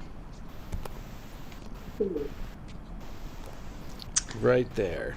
Oh man, it's so sad when he's the last one left with the binoculars and he can't see anything. You do Yeah. feel bad for him. That is sad. Poor guy. Oh, yeah, and then but that bird got away. Good for the bird. yeah, Yeah. the bird's gonna go to heaven now. The bird doesn't want to take down flyers. He's got shit to do. Oh, so chapter now. There's the little bit about Horn to be punished, and I feel like a lot of stuff comes out of this little short. For the first time, I'm seeing Rose as Horn's creation, and it's like Horn's writing this woman who's been like really horrible this whole book. Like just really every time she's the same shrill shrew, and she takes it further than it would seem realistic for someone to take it. And now we're seeing Horn like a reason grinding this axe. Rose used to get him in trouble for dumb things all the time. And of course the thing he's in trouble here for is imitating Pater Silk's voice and gestures, which is like a part of this book. And in a really effective way, too. Yeah. Like, notably, he's very good at it. Rose is acting like Hera here. Mm-hmm. She's Because like she's possessed by a kidna. she's unswervingly the disapproving, like matriarchal oppressor in all Well, of Do we appearance. think she was right to disagree, or to? Sorry, Hera but is the person that's upholding the social contract, I think. Okay, yeah. Sorry, Tim. do you think Horn? No, do you think Horn was mocking Silk though, I mean, or I kind of don't. like was he like paying homage to him? walking- Exactly. Right? Well, I think Ryan hit the nail on the head where he's like, in a meta way, she's yelling at him for having the prideful impertinence of writing this very book. Mm-hmm. Yeah. You know, but then he gets Silk's approval in the end. You know, Silk is impressed by his impression. Yeah, that's kind of how I took it. That was Horn being like, see, it's okay. This is like, looks that I could. Yeah. Yeah.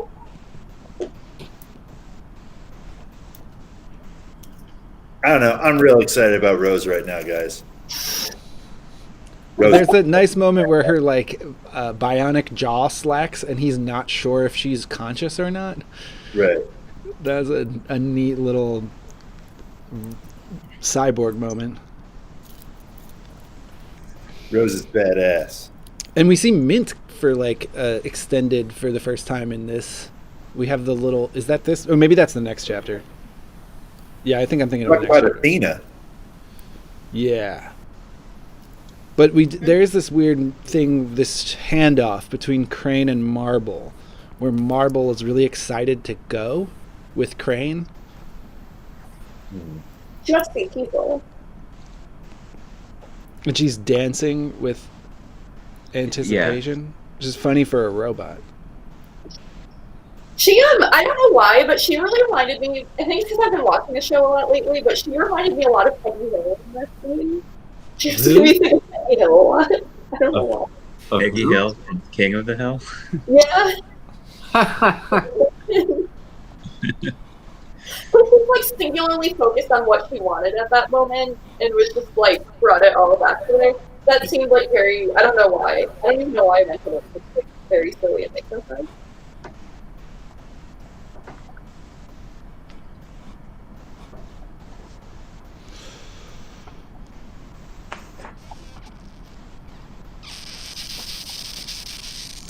All three of the sisters are pretty badass, you know? All three of them made terrors.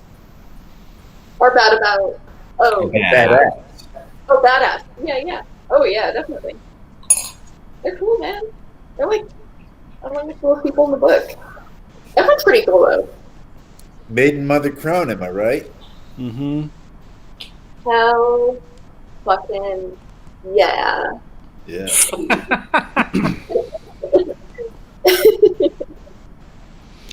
So we see the relatively straightforward business of Crane thinking over, okay, I'm going to go to Teasel and say make sure everyone knows this is for couple COVIDs in there. Make sure everyone knows this is for Silk. He's like doing his espionage right in front of us here. Yeah.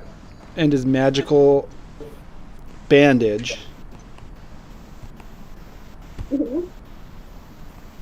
Which is funny. I mean, that's like, it's like a comic relief for a while.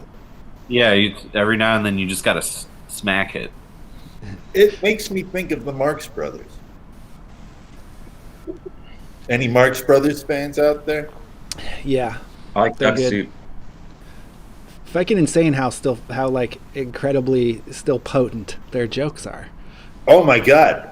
Marx Brothers movies just get better, I feel. Should I watch one? Which one should I watch? You should watch A Night at the Opera, Animal Crackers, Horse Feathers, and Duck Soup. Oh, so I should watch the ones I've heard of. Yeah, exactly. Okay. Good. That's usually probably the way to go, right? Yeah. There's like such a weird joy about watching something that is so fucking old and it's still being funny. It feels so magical. One of my favorite things about history is reading about history and being like, oh, actually I was just talking to my friend Rose about this yesterday, who you all know, but I said that for the sake of the world. Where we were talking about how people have always been the fucking same, and the more you read history, the more you're like, people just doing the thing they always fucking do.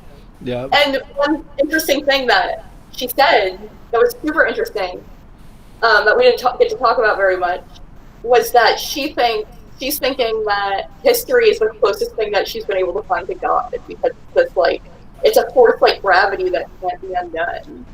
I thought that was a really cool thing. I think there's a giant truth to that. I thought it was awesome. I specifically think of history as the god Shai Halud. Ooh. History is a beast that we can only ride. Yeah, absolutely. Yeah. Totally. And eventually we turn into it. Mm-hmm. And it makes a tasty spice that keeps us alive. And we're just addicted to it. We're just shoveling it down. And we can use history to fold space. Exactly. Dune is everything. Spicy. Desert planet. Tell me of the waters of your homeward world, Usul. Dune's coming out, guys. It's really exciting. Next year. It's gonna be Huh? cool. It's coming out next year. Mm-hmm. They delayed it, but I'm I'm still going to be around. totally fine. I hope that movie theaters aren't scary when it comes out, because I want to see it on a big screen. You can rent an entire movie theater for you and your friends for like $99 now. Maybe we should do that. At AMC Yeah, absolutely. I'm into AMC it. Theaters has a thing you can rent the entire theater for $99. Get a showing private. Dune. That's some. I wouldn't pay $30 to rent Dune at home, which is probably how much it will be. But I would pay that or more than that to rent out the theater for us to watch it there. Us and like whoever we, I don't know. Maybe we'll. Who knows what's gonna happen? My cats are going crazy. That's something. They're going crazy. That is something that I would do for sure. That's all. Dune's one of the best books. Ever. Yeah. I don't think we've ever talked about that before. I can't wait. I've been reading it again very slowly because I'm actually reading this book and I'm actually reading other books. I'm so excited to read Heretics again because it's like one of the best books I've ever read. Oh my God, Heretics of Dune is so cool. It's the best one. It's the best one. Absolutely. Miles Teg. So fucking good. But man, God Emperor, it's not as bad as I remember it, but I'm not excited. I'm not excited about reading it. So. I find that I like God Emperor more and more as time goes on. And that passage about the benefits of an all-female army is one of my go-to things. I love thinking about that. What are the benefits of an all-female army?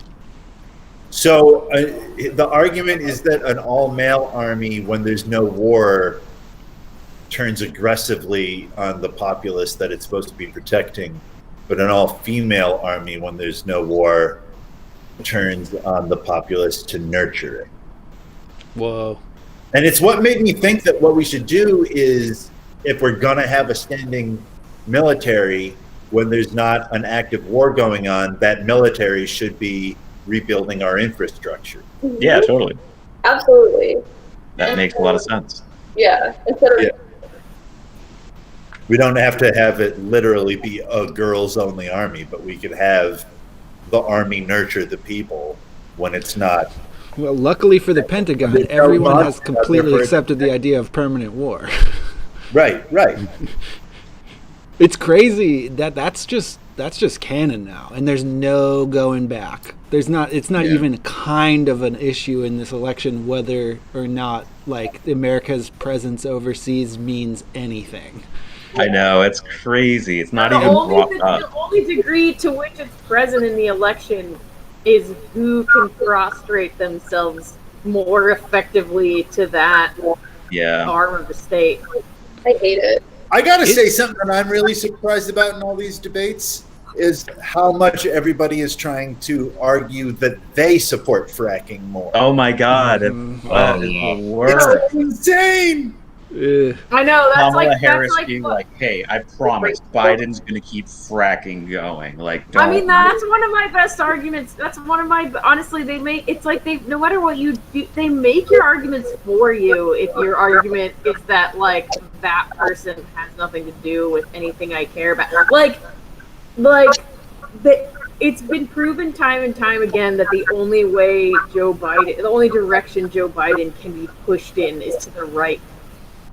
And like anyone saying that we got to get him in and then we can push him to the left is like a psychopath. He's gonna And be just, like- so annoying because he's gonna, as soon as he gets in, he's gonna be like, as soon as someone criticizes him, he's gonna be like, "Well, you should have voted for the other guy," like he was saying the entire primaries. Like the Yeah. way a person who knew that the decision wasn't up to the voter would respond to criticism. I'd be like, "Yeah, vote for whoever you want, man. That's not what gets me in."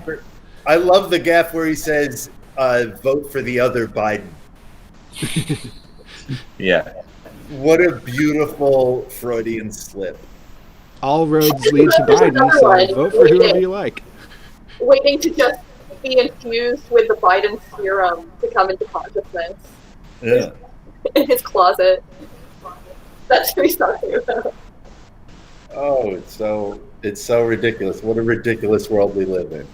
And it's so funny because every time that we hit this argument with squares who are like, but it's too much on the line and kids in cages, etc., you don't have the right or like privilege to have a moral decision here. You have to just save the people that are in the most trouble. Like, those people act as if this is a bump that then we go back to something, but we know from the last like 20, 30 years of our lives that we never go back on anything. They never put the headphones jack back on the iPhone, you know? They never, like there's one direction this stuff goes, and we have just hit that iPhone headphone jack coming off with foreign policy and our elected representatives. Yeah. We'll buy the AirPods from now on because that's the only choice we have if we want to hear something. Yeah. Oh, it's so hard not to go. You have to. The only answer is you have to smash your iPhone. Yeah, you can't have an iPhone. I mean, it's back to Ursula Le Guin's thing of like, if you're walking away from Missionary, you're on the Missionary road. You need another destination besides away from Missionary if you want to go somewhere new. Yeah. Isn't Omelas? What? Isn't it Omelas? Oh, I thought the quote was missionary for some The ones reason. who walk away from Omelas. Is I don't that know. Maybe it's different. Maybe she used that. Maybe I don't know. I could. Is Omelas its own story? The ones who walk away from Omelas is a story. Yeah. Yeah, I think that that little that whatever parable I just explained is in Left Hand of Darkness as well. A great book. To go away from politics and into philosophy again, or spirituality or whatever, I really like this exchange in the Silk Crane conversation about possession, where Crane's he's like, that's not how consciousness works. It's like off or on. It's not something you can, what does he say? You can't occupy an abstraction as if it were a conquered city. And then Silk immediately says, a moment ago you said that the woman herself occupied it. It's like Wolfe's argument here about why it's not a spooky ghost story that we're reading, or like a fantasy. It's also tangentially interesting that Crane is talking about occupied cities. Mm-hmm. Can we break this down a little bit? Sorry, one really quick thing is, Connor, earlier you were saying, has there been intercity conflict before? Yes. And I was just reading this section on herbs in the companion, and it mentions that I was trying to find the part that this references back in the book, and I couldn't find it, but maybe I'll find it later. But it says Viren was at war with herbs in the past. Ooh, herbs. And I was trying to find that in the chapter that it says that it's in, which is book 2, chapter 6, but I couldn't find it on a quick scan. Is it Herbs URB? like How do you spell What? herb? Herbs, URBS. That's funny because in the Dying Earth series, ERBS is a kind of like humanoid intelligent monster that I think Kugel has to escape from a couple times, or at least once. What manner of monster? What? What manner of monster? I might be getting it confused with the Deodand, but I think it's a monster that's like repulsive in appearance, but it can speak consciously and like reason. Let me see. The Deodand is kind of like that. Deodans are like the dark, like the dark black ones, I think. Skinny. I didn't make it through that series because Kugel irritated me too much. Nice. I stalled out. I think I got through the Eyes of the... I read whatever. I loved the first book. And then once Kugel comes in, I'm like, God damn. And I think I made it through that one first, whatever, Eyes of the Overworld, I guess. Oh, man. I feel like the humor in The Dying Earth is my shit. I find a few things funnier than two people being dicks to each other in the most polite way possible, with full knowledge of what the other person is doing, but like complete disinterest in calling them out on it.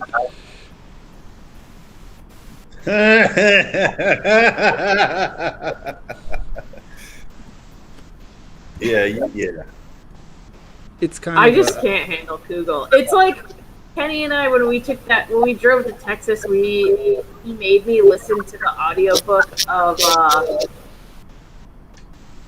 Confederacy of Dunces. Have you guys read that? Yeah. I read that. And that drove me fucking crazy in a similar way. I'm just like, this is like all dudes. Like, this guy is so annoying and overconfident. That's one of my favorite books. And yeah, I mean, he's awful. He's just truly. It's like, I don't need a fictional character like that. That's like everybody in the fucking world. Like, I don't want to fucking. Is that part of the point? Is that part of the thing? I don't know. I only read like the first couple chapters. Ignatius J. Reilly is truly repugnant. I don't know. I mean, there's and that is the point of it, but also the point of it is seeing like all of the things that are happening around him as a result of that.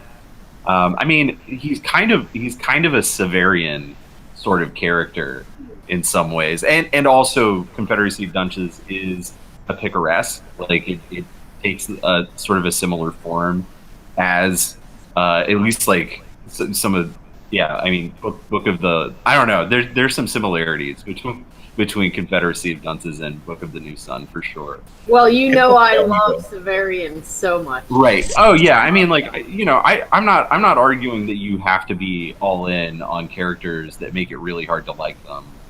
But I don't know. I mean, I've read Confederacy many times, and every time I go back to it, it's so funny. It's just such a funny book. But I don't know. Maybe if you're not into Kugel, it's the same reason you're not into Ignatius. This is what I'm saying. That's why I brought it up, because I just feel like it's like, I don't know. Maybe Is it's that published posthumously? No, his second novel, The Neon Bible, was published posthumously. Oh, okay. Jen, what's a funny book that you like? Oh. Jen, do you like humor? Oh, I love humor. Yeah, but what's a Give funny me a break. novel? What? Name me your favorite funny novel. I don't know. I have to think about that. Yeah. Ooh. That's an interesting question. I don't think I like any funny book. Now that you mention it, I know it wasn't directed to me. I mean, But I I know. often find PKD to be pretty funny, That's true. but I can't think of one off the top of my head. Do you like Douglas Adams or Yeah, I haven't or Terry Pratchett? I haven't read them. I can't stand Terry Pratchett. I love Yeah, Terry Pratchett. I can't either. I think Oh. my thing is Can't do it. and maybe it might be that, like, when you're a woman, mansplaining shit, Right. your tolerance level is much lower. Like, when you're being kind of like barraged by that attitude and energy on a regular basis, it's not like funny or entertaining to read a character who's like that. It's just like, fuck that. I would rather read about something else. Like, I don't know. You know, it's not like illuminating to me, because I just like am fucking dealing with it on a daily basis. And I think when you're a dude, you inherently deal with that less, or your tolerance for it is higher, or something. I think you also Yeah. benefit from being shown that side of masculinity more. If it's holding up a mirror, Sure. that does something different for you than if it's just illustrating something that you have to look at all the time. Yeah, and so my point is not that it's a bad book. I just don't find enjoyment in reading characters like that. Yeah, I think because I started reading Confederacy of Dunces, and I was like, I'm getting nothing out of this. And when you guys were giving examples, another person that came to mind was Kurt Vonnegut. Oh. I think he's fine, but I don't really care for him. And I actually was really surprised that people liked him a lot when I was reading. When in high school, I was like, okay, I'll check this guy out. And I'm like, why did anyone like this? It's written in this tone and this style that I just like I'm totally uninterested in. And I feel like any book that's kind of like that. And actually, like, Philip K. Dick is maybe the closest that I'm like into, and I like the books in spite of Phil, where I'm sort of like, oh, Philip K. Dick doing his Philip K. Dick little thing, and but like because there's something about it that I still like. I think probably because it's sci-fi. I think that I can pretty much just read it. Like, I think that because of that, I don't know, but like I'm not against these things. I'm just sort of like not for me.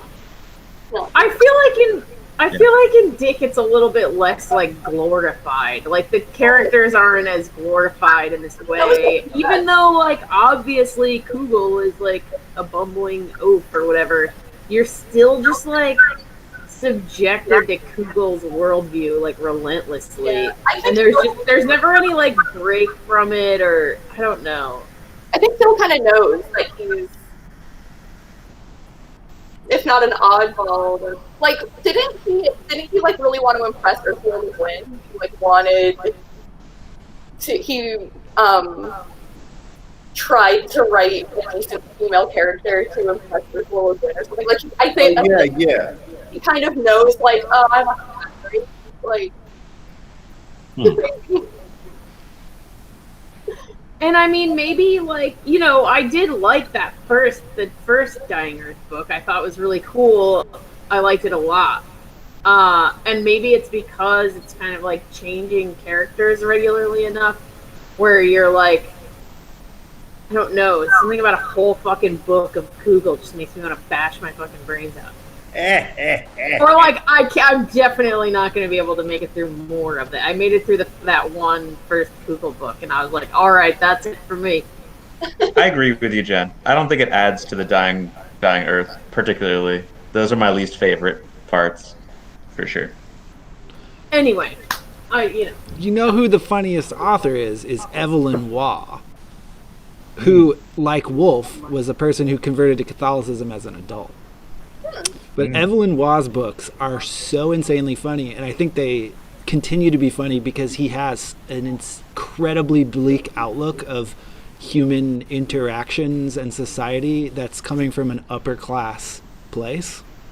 Like, he's merciless to the upper class, but he writes characters that do have like more than one dimension. They're not just clowns, but they are so selfish and destructive, kind of oblivious that I don't know. It's what do you recommend by Evelyn Waugh? Handful of Dust is really good. It's like he mixes like fucking gut busting kind of slapstick humor with really tragic, sad humor. I guess I don't know, like kind of like that show Louie or something, where it's like there's parts that are just pure comedy and then there are parts that are just like, man, people are horrible to each other, and it's sad how it turns out this way. But I think Handful of Dust is really good. It has kind of a weird ending, but what I read, like his most famous one is Brideshead Revisited, which they did a big BBC version of with Jeremy Irons. And that I haven't actually read because I watched the show, but I read like everything else except some of his war books, and they're all pretty amazing. Oh, The Loved One is really good. It's about a funeral home. And I think, if I remember correctly, it's like a guy who kind of ass backwards falls into the funeral home line of work in California. 6 Feet Under you're talking about? What? 6 Feet Under? No, this is a lot more... I love 6 Feet Under, but this book is a lot more biting and funny. It's more of a straight-up comedy. It's more Larry David than 6 Feet Under. Interesting. Yeah. There's one called Black Mischief, which is maybe problematic, but is also really, really funny. It's about a corrupt colonial regime in Africa that was propped up by Britain, and now they've had a revolution, and you've got like people in the government there. You've got like British businessmen who are there purely to make money, and then you've got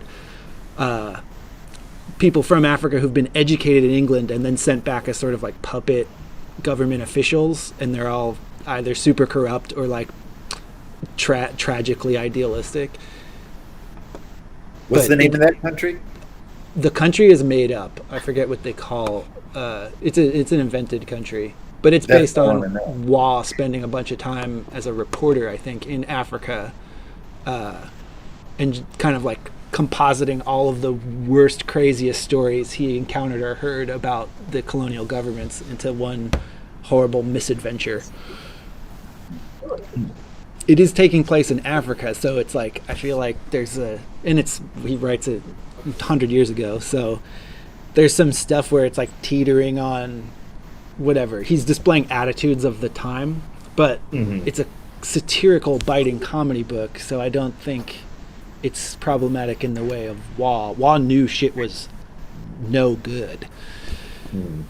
He doesn't have the language we have to explain why, but he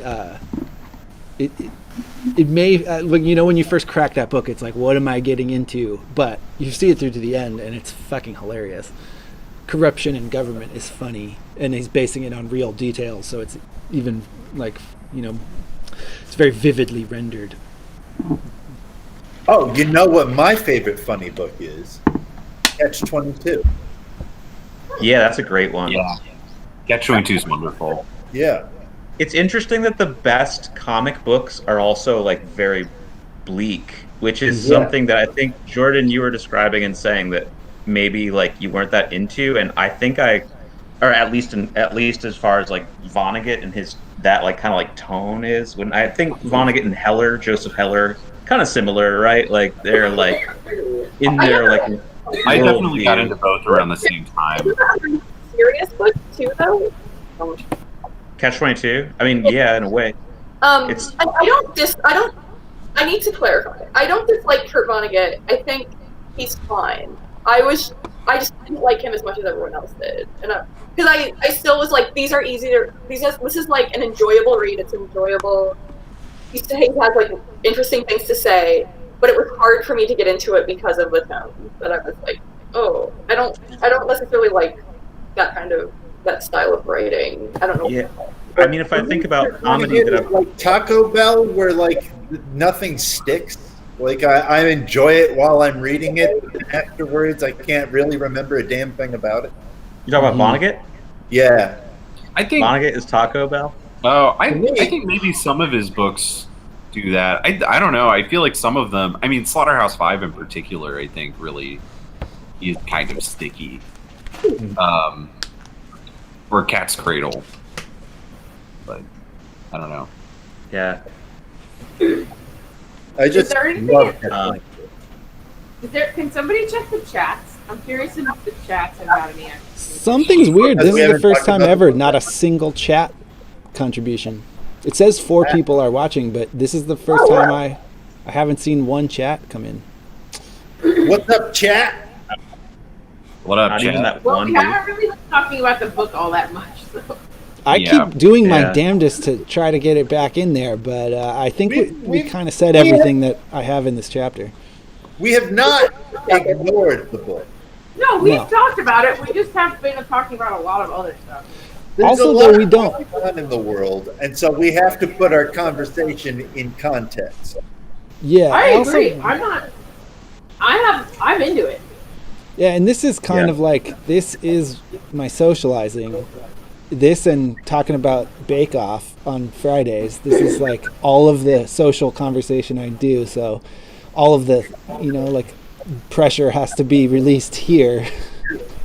Yeah, like a lot comes out. Yeah. We're not thinking about Wolfe as much as we are about our current political and world health situation, right? Like that's. I like to think a little I'm bit more on the thinking like forefront. Wolf. If I'm not thinking about Wolf, I am at least thinking like him about these things. Yeah. Or as I'm thinking like he would have me think.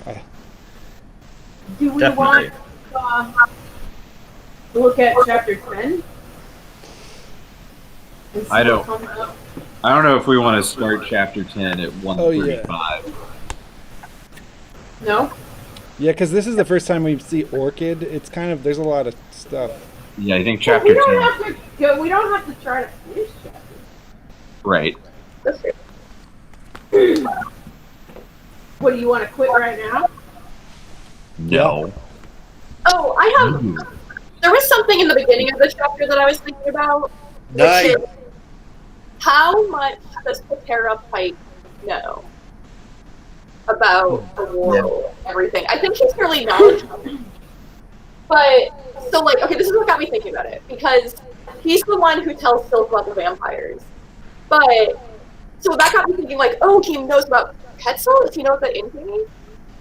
But then he goes on and he tells Silk that the cross is how he keeps the vampire away. But we know that that can't possibly be true because Quetzal is the leader of the church.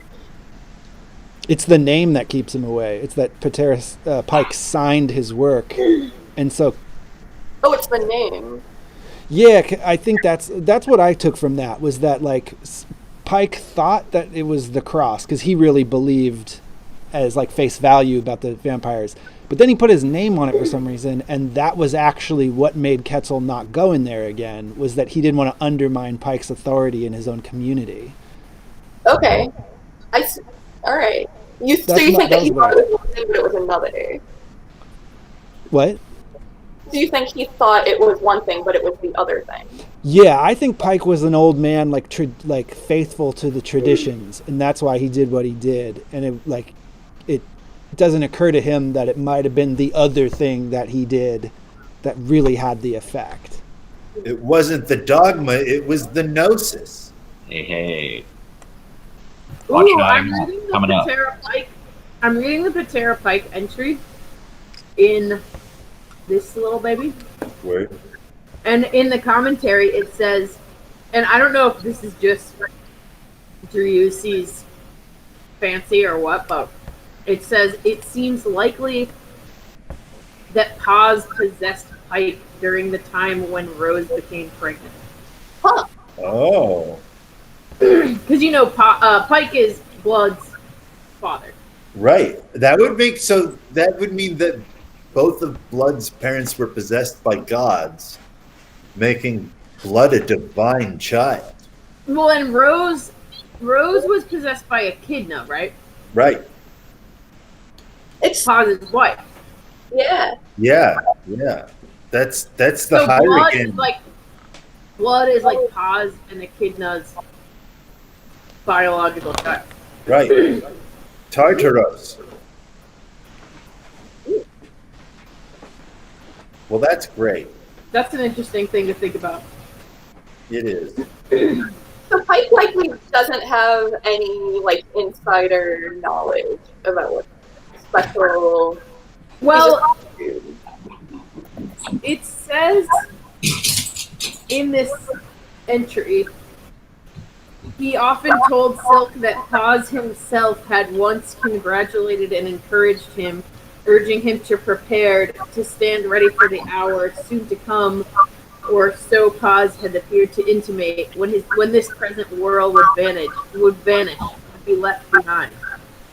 And then it says on the day Silk arrived at the Sun Street mansion, the outsider enlightened Pike, telling him that Silk was the help the outsider was sending.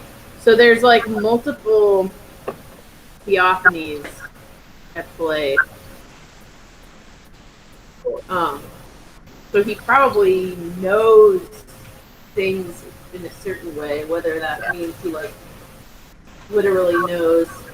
I don't know.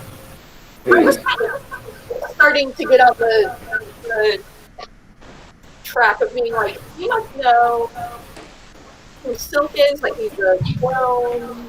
You must know, probably not though.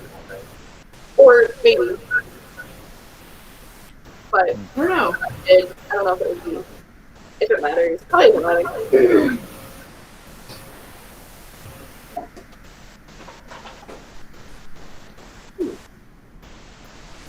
We lost Connor. Fun. Uh-oh. You might have lost Ryan too. No, I'm back. Oh, hi. You will lose me soon though, because I've been drinking coffee and have to go all the way upstairs to go to the bathroom. 2 flights. Feel the spirit is moving you. Yeah, I feel like there's a lot of times where I think about a bucket. Just having a little bucket down here. Just go to the bathroom. In the I bucket, just went yeah, to the that's- bathroom, and let me tell you, it was great. Pee in the cat's litter box, Ryan. Ew! That's so good.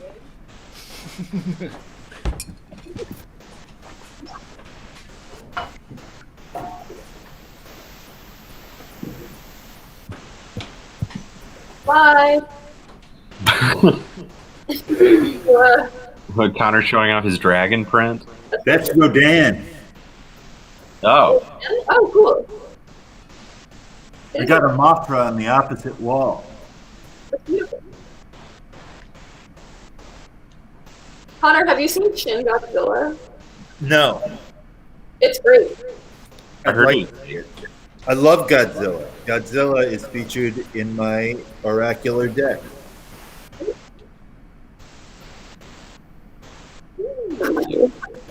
Check out Nodding Off on Mercury Theater Television. Shameless plug. Shameless plug to a different show on our own channel. You're shame. You have no shame. There's no shame here. Plug away. I'm ashamed of everything. It's the only thing that protects me. Oh, yeah. I swim in a sea of shame, so I never have to feel any of it. There you go. Well, since we're in a lull, here's a basket that I made. Oh, wow! It's Jim, basket your time. disease is catching. Yeah, everyone should make baskets.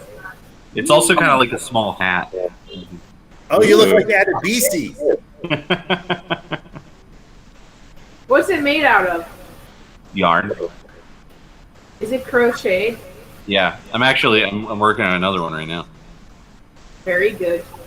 Yeah. More baskets. You know, just to be contrarian, I'm going to learn embroidery. That's good. Do it, And I'm going man. to make a whole bunch of tapestries. That's Hand skills, man. not the same thing. Tapestries are embroidered. Maybe your tapestries aren't embroidered. I mean, traditionally they're woven, so maybe you should just get a loom. You're woven. I'm just gonna fucking make pictures out of fucking embroidery, dude, and you can't fucking stop me with your semantic goddamn arguments. Sounds great. Sounds like everyone. Knock yourself out, Connor. This is what we've come to. Sounds like everyone supports you, Connor. What it sounds like to me. Anyways, what do you guys want to talk about next? Are we talking about the cat with the red hot tail? I don't know. It seems maybe we're losing steam. It is fall. I know a cat with a red hot tail.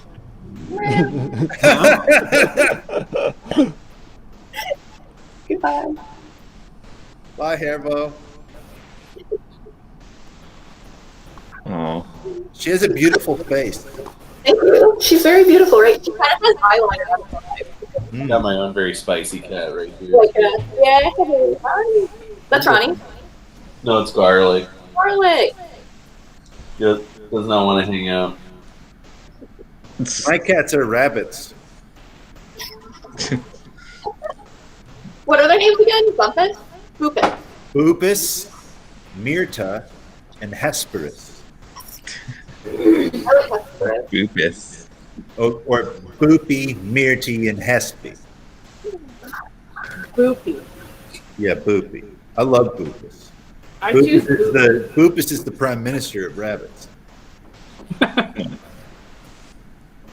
And then Myrta is minister of the exterior, and Hesperus is minister of the interior.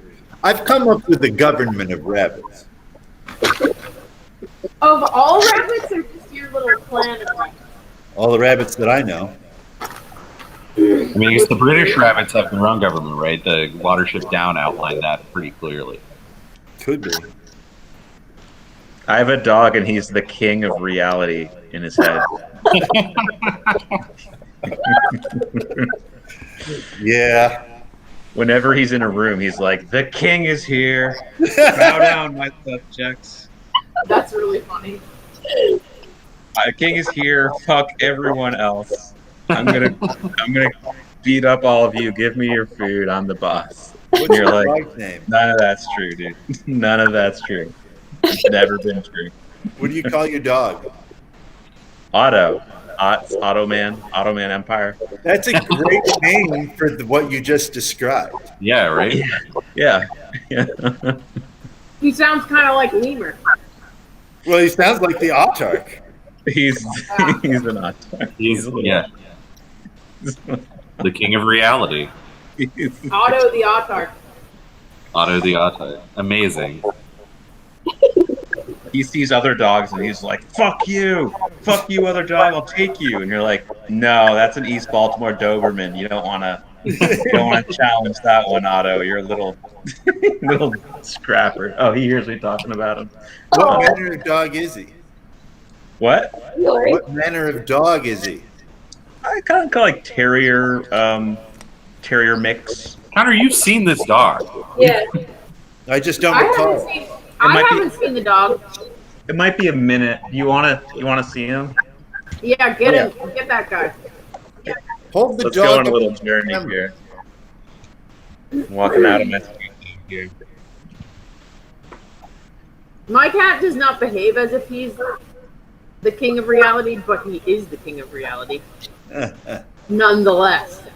He influences all of our decisions. Oh. That's a joke Oh. from Douglas Adams' book. Oh, look at that dog. Wait, Tim, you have to make sounds so that you're one. Oh, Otto.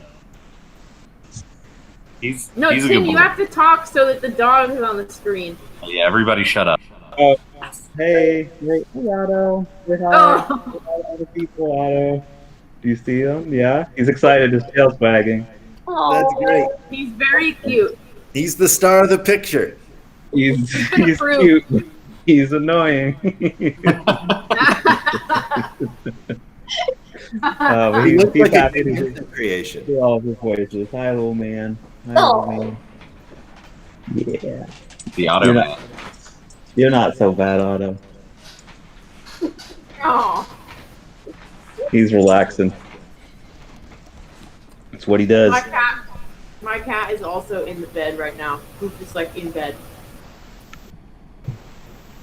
Imagine if your pet could say 2-word sentences. How incredible would that be? Snacks now. Feed But me. what if your cat could say 2-word sentences but it would be like, oh man, I can't even do a quick impression. I'm not gonna try. I don't remember what that guy says. But it's so annoying. Is what I remember. Fish heads. Fish heads. Yeah, I'd rather hear fish heads all day. Oh. Beauty. That He's dog. snuffling around over there. He's snuffling around. Oh. Huh.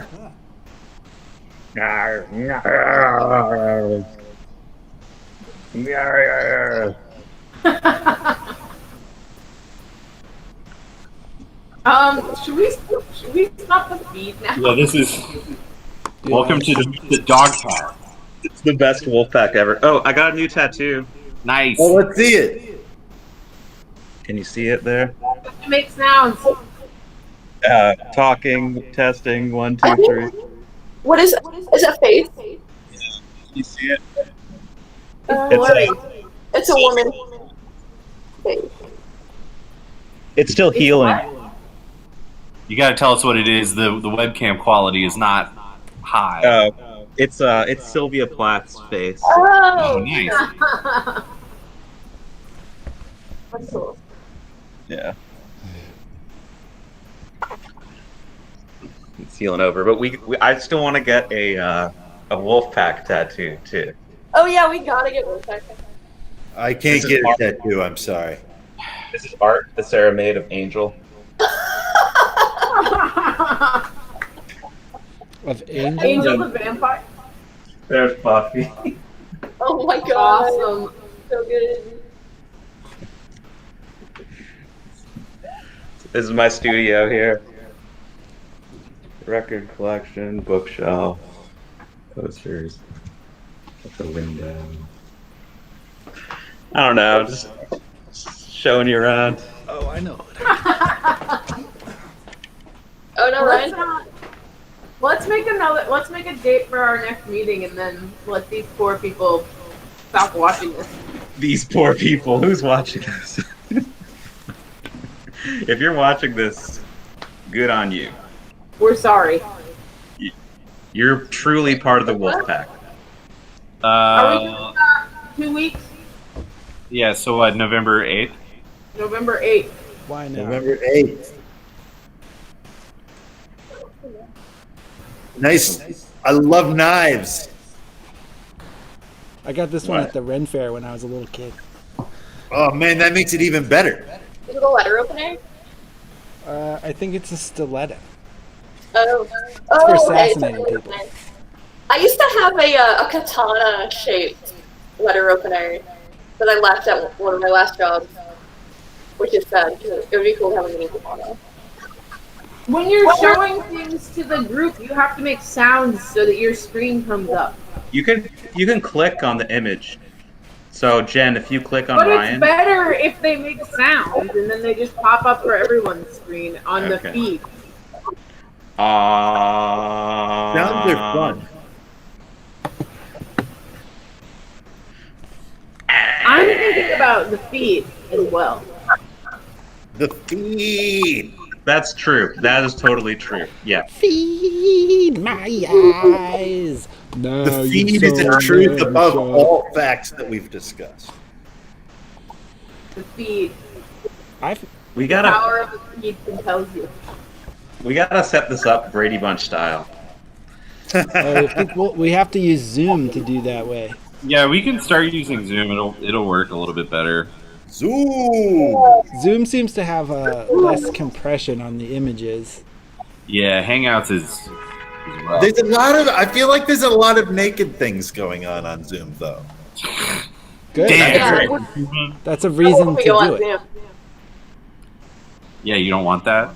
Imagine someone streaked at Wolfpack if there was I don't want streaking. to. The Connor's afraid of getting Zoom bombed by Kyprus.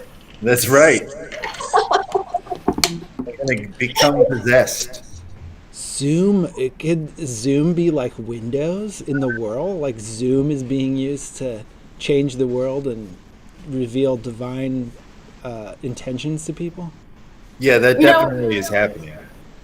I want Definitely get possessed through screens. with the Zoom stuff and the world stuff. I was wondering if on the world they have they use their mirrors to have cam shows or something. Like, like why wouldn't they? Only because Gene Wolfe didn't think of it. That's the only reason they don't mention it. But they would. That's exactly what they would use them for. Yeah.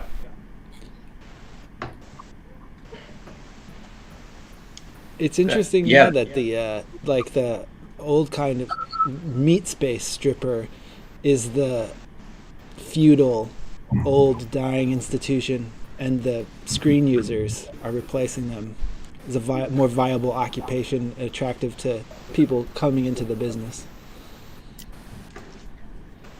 A great shift in sexuality that we've seen over our course of our lives in the way that machines have become more and more a part of it. The term meat stripper is disturbing.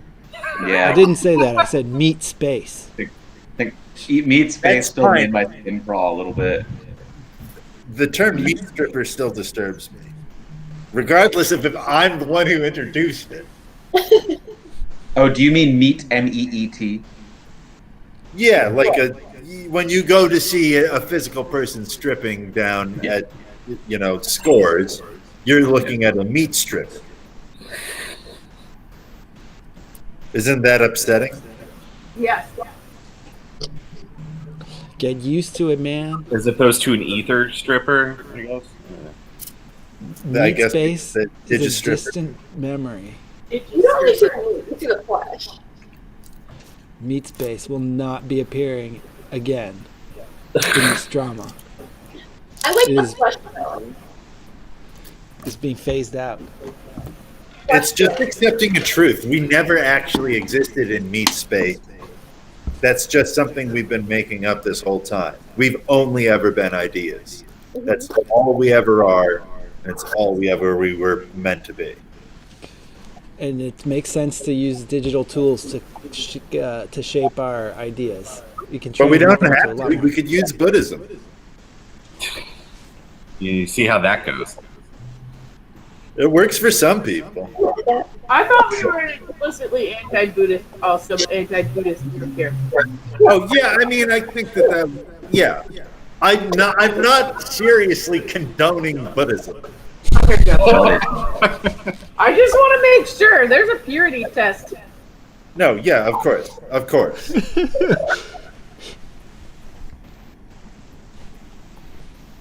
They're the worst, Buddhists. Suckers.